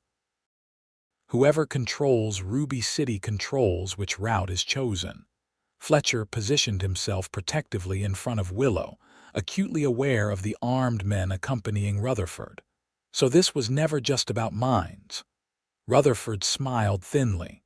"Mining is profitable, Marshal Hawkins. Railroads are transformative.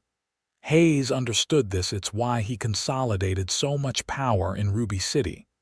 Unfortunately, his methods made him vulnerable.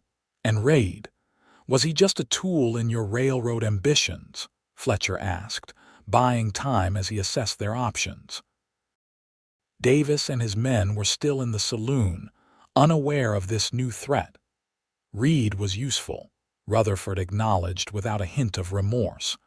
"Crude but effective. His personal vendetta against you was an unexpected complication, however." Fletcher's mind raced. Rutherford was too calculated to risk a public confrontation without a plan. "What do you want, Rutherford?" "A simple transaction," the businessman replied. "Hayes signs over his mining interests and his influence with the Railroad Commission to me. In exchange, I allow him and his sister to leave Ruby City alive and unmolested."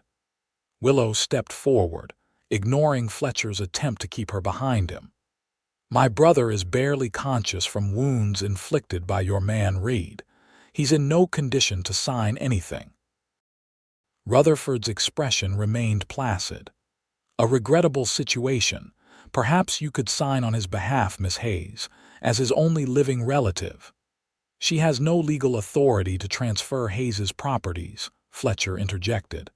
"No," Rutherford raised an eyebrow. "That's not what Warren's lawyer tells me. Apparently, he updated his will after being shot, naming his sister as his sole heir and granting her power of attorney in the event he was incapacitated." Fletcher glanced at Willow, who looked as surprised as he felt. "Is that true?" Willow hesitated.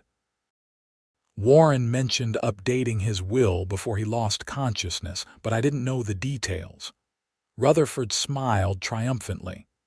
"The documents are quite in order. So, Miss Hayes, shall we discuss terms? Or would you prefer to join your brother in whatever unfortunate accident might befall him next?" The threat was unmistakable. Fletcher's hand moved toward his revolver, but Willow placed a restraining hand on his arm. "No more violence," she said quietly. "Too many have been hurt already." Fletcher looked at her in disbelief. "You can't seriously be considering his offer." Willow's expression was resolute. "I'm considering what's best for Ruby City and for the people who live here." She turned to Rutherford. "I have terms of my own, Mr. Rutherford. First, the miners whose loans were called in must have them reinstated at fair rates. Second, the school I came to establish will receive full funding and operate independently of your business interests." Rutherford seemed amused by her audacity. "You're hardly in a position to make demands, Miss Hayes." "On the contrary," Willow replied with surprising confidence. "I'm in exactly the right position. You want Warren's holdings legally, without the taint of theft or coercion. That requires my cooperation." Fletcher watched her with growing admiration. Even facing a man like Rutherford, Willow maintained her principles and her courage. Rutherford considered her for a long moment. "The miners can have their loans restructured. As for the school, I suppose an educated workforce has its advantages." "Very well, Miss Hayes. You shall have your school." "And one more condition," Willow added. "Fletcher Hawkins receives amnesty for today's events. No charges, no reprisals." Rutherford glanced at Fletcher with thinly veiled distaste. "The former marshal is free to leave Ruby City whenever he wishes." "That's not what I said," Willow corrected firmly. "Mr. Hawkins stays if he chooses to stay, without interference from you or your men." After a tense silence, Rutherford nodded. "Agreed. Though I can't imagine why a man with his background would want to remain in a peaceful mining town." Fletcher said nothing, his eyes fixed on Willow. She had just negotiated not only for her brother's safety and her school, but for his future as well, a future that, until this moment, he hadn't fully acknowledged he wanted.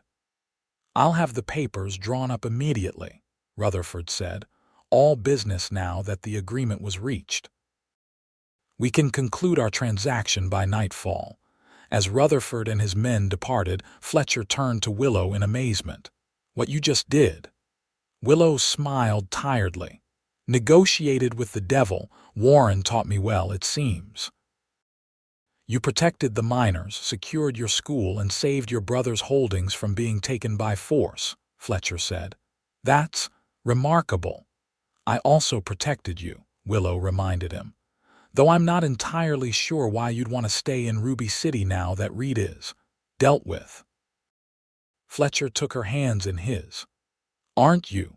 Their eyes met, the connection between them stronger than ever.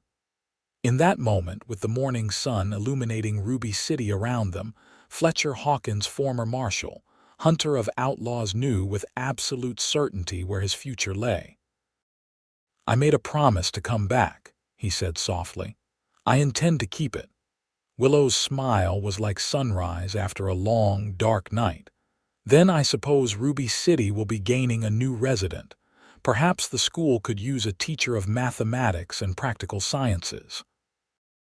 Fletcher laughed, surprised by the suggestion. I haven't been a student since I was 15, let alone a teacher. You have other skills to offer, Willow insisted. Protection for the school, guidance for the older boys. Ruby City needs men like you, Fletcher, men who stand for something beyond profit. The idea was so unexpected, so different from anything Fletcher had envisioned for himself, that he found himself genuinely considering it. A school instead of a jailhouse, students instead of prisoners, building a future instead of avenging the past. I'll think about it, he promised. But first, we need to check on your brother and finalize this agreement with Rutherford. I don't trust him to honor his word without careful scrutiny of those documents. Willow nodded in agreement. Neither do I. But it's a beginning, a chance for Ruby City to become what it should be, not what men like Rutherford or even Warren would make it. As they walked together toward the doctor's office, where Warren had been moved for better care, Fletcher realized that his long pursuit of Malcolm Reed had led him to something he never expected to find in the rugged Idaho Territory, a purpose beyond vengeance, and a woman whose strength and principles matched his own. The final confrontation with Reed had brought justice for Jacob Miller at last. But it was Willow Hayes who had given Fletcher Hawkins a reason to look beyond justice, to something even more powerful, a future worth building. In the months that followed, Ruby City underwent a transformation.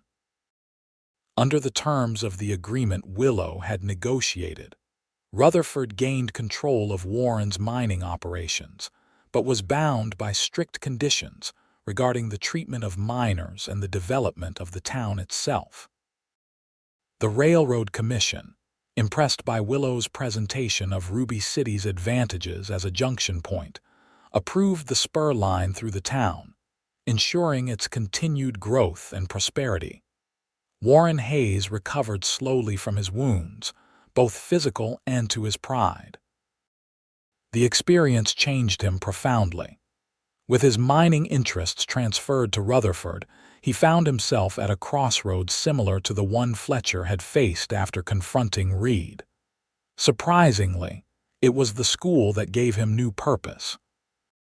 I've been thinking, Warren told Willow one evening as they sat on the porch of her newly completed living quarters attached to the schoolhouse. All those years building wealth, and what did it get me? Shot, betrayed, nearly burned alive. Willow smiled sympathetically. Not all your accomplishments were negative, Warren. Ruby City exists largely because of your investments. Warren nodded thoughtfully.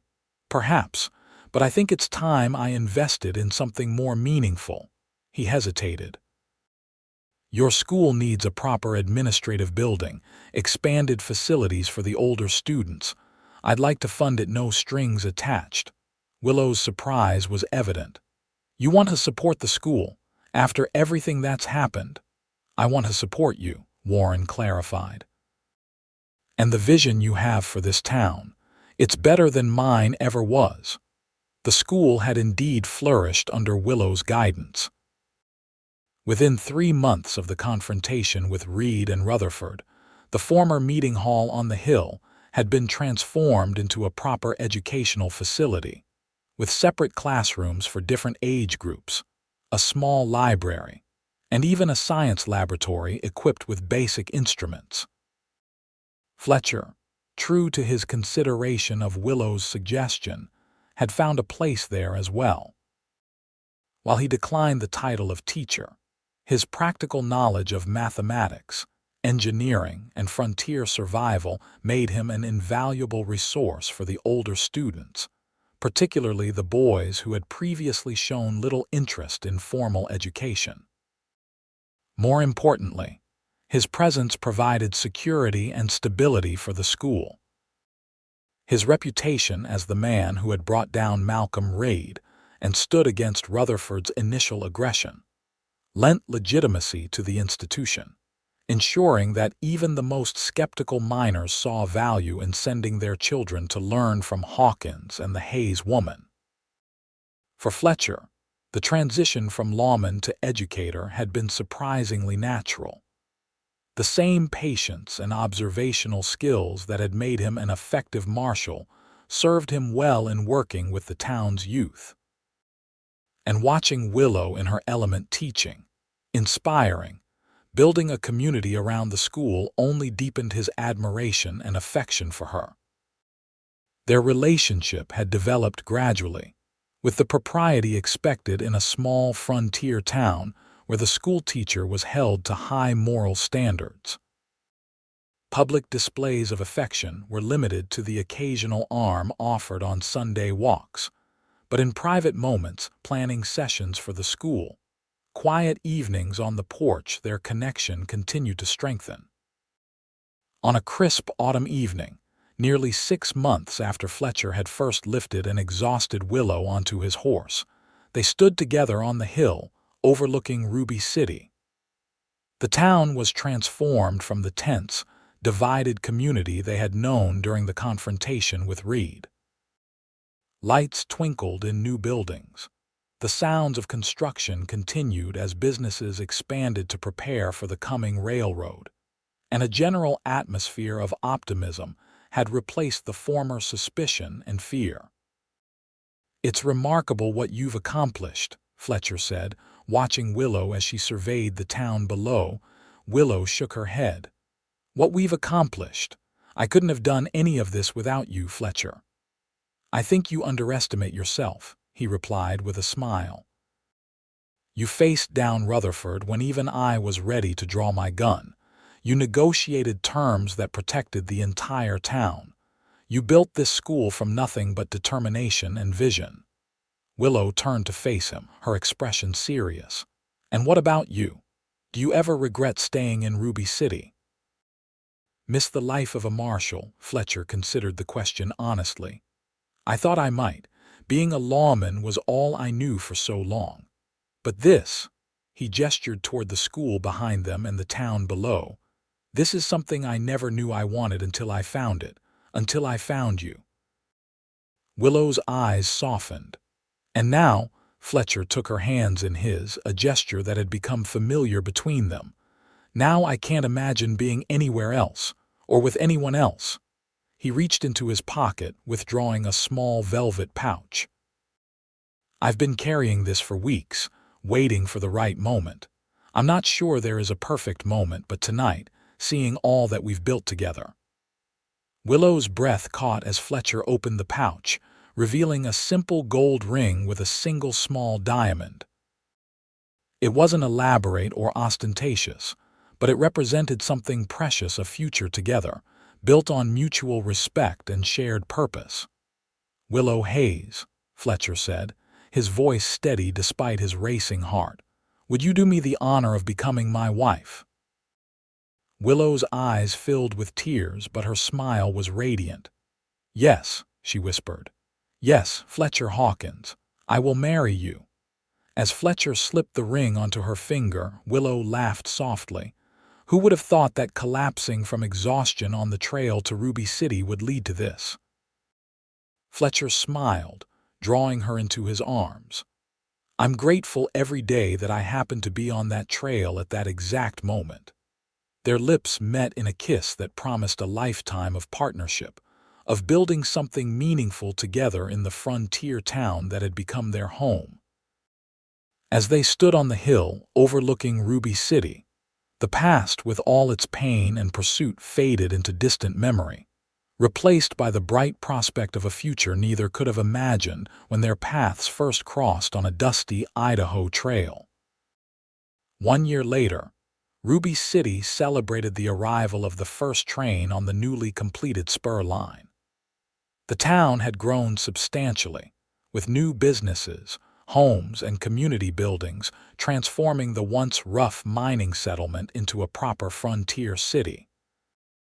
At the center of this transformation stood the Hayes Hawkins School, now expanded to accommodate over 100 students ranging from young children to adults seeking education in the evenings. The school's reputation had spread throughout the territory, drawing families who valued education for their children.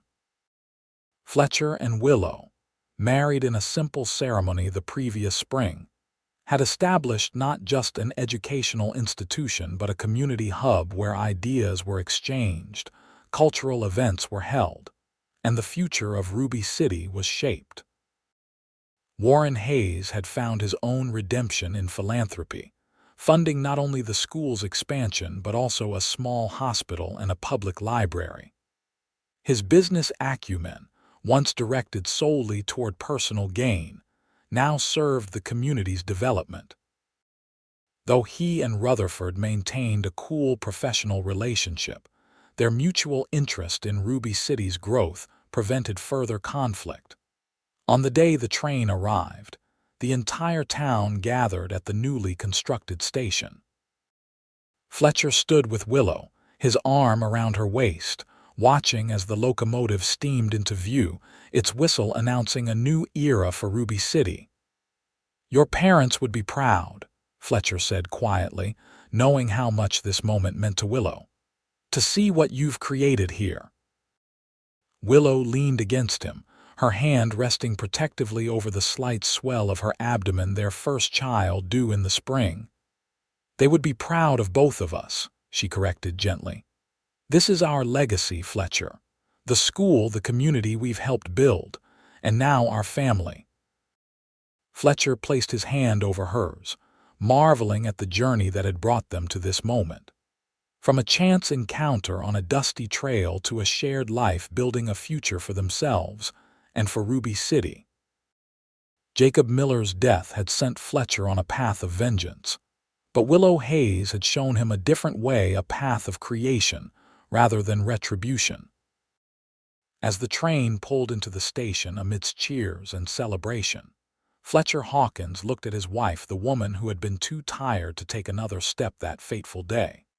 The woman he had lifted onto his horse without knowing she would ultimately lift him toward a life he never dreamed possible, and knew with absolute certainty that every step of their journey had led exactly where they were meant to be.